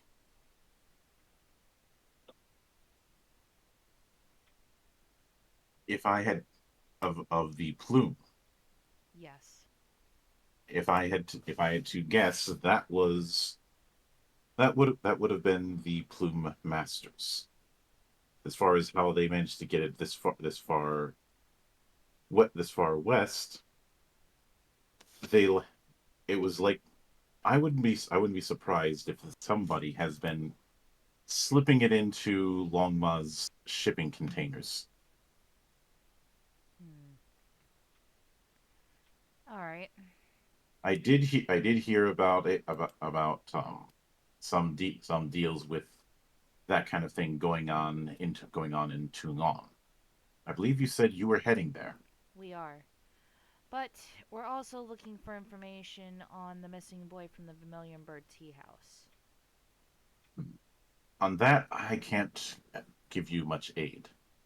I figured as much. I had my other associates looking in on that while I was trying to root out your plume dealer. Although I would like to speak with your enforcers that were smoking the stuff. I will be disciplining them regarding the plume. Did they get it from Fang or did they get it from someone else? Probably from Fang. Damn it. I killed him too quick then.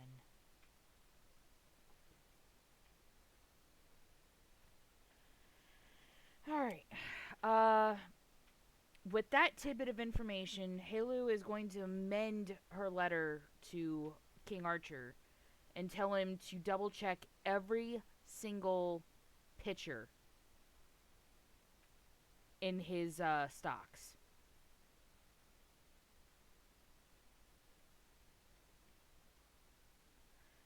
Mm-hmm. But that but along with the offer of Lulu in the house wanting to enter into a business arrangement. And she's gonna pay to have that sent by Falcon as opposed by courier. Sorry, just... Yep. She's going to pay to have that sent by Falcon as opposed to courier. So that way it reaches him because he's not too far off. Yep. And in the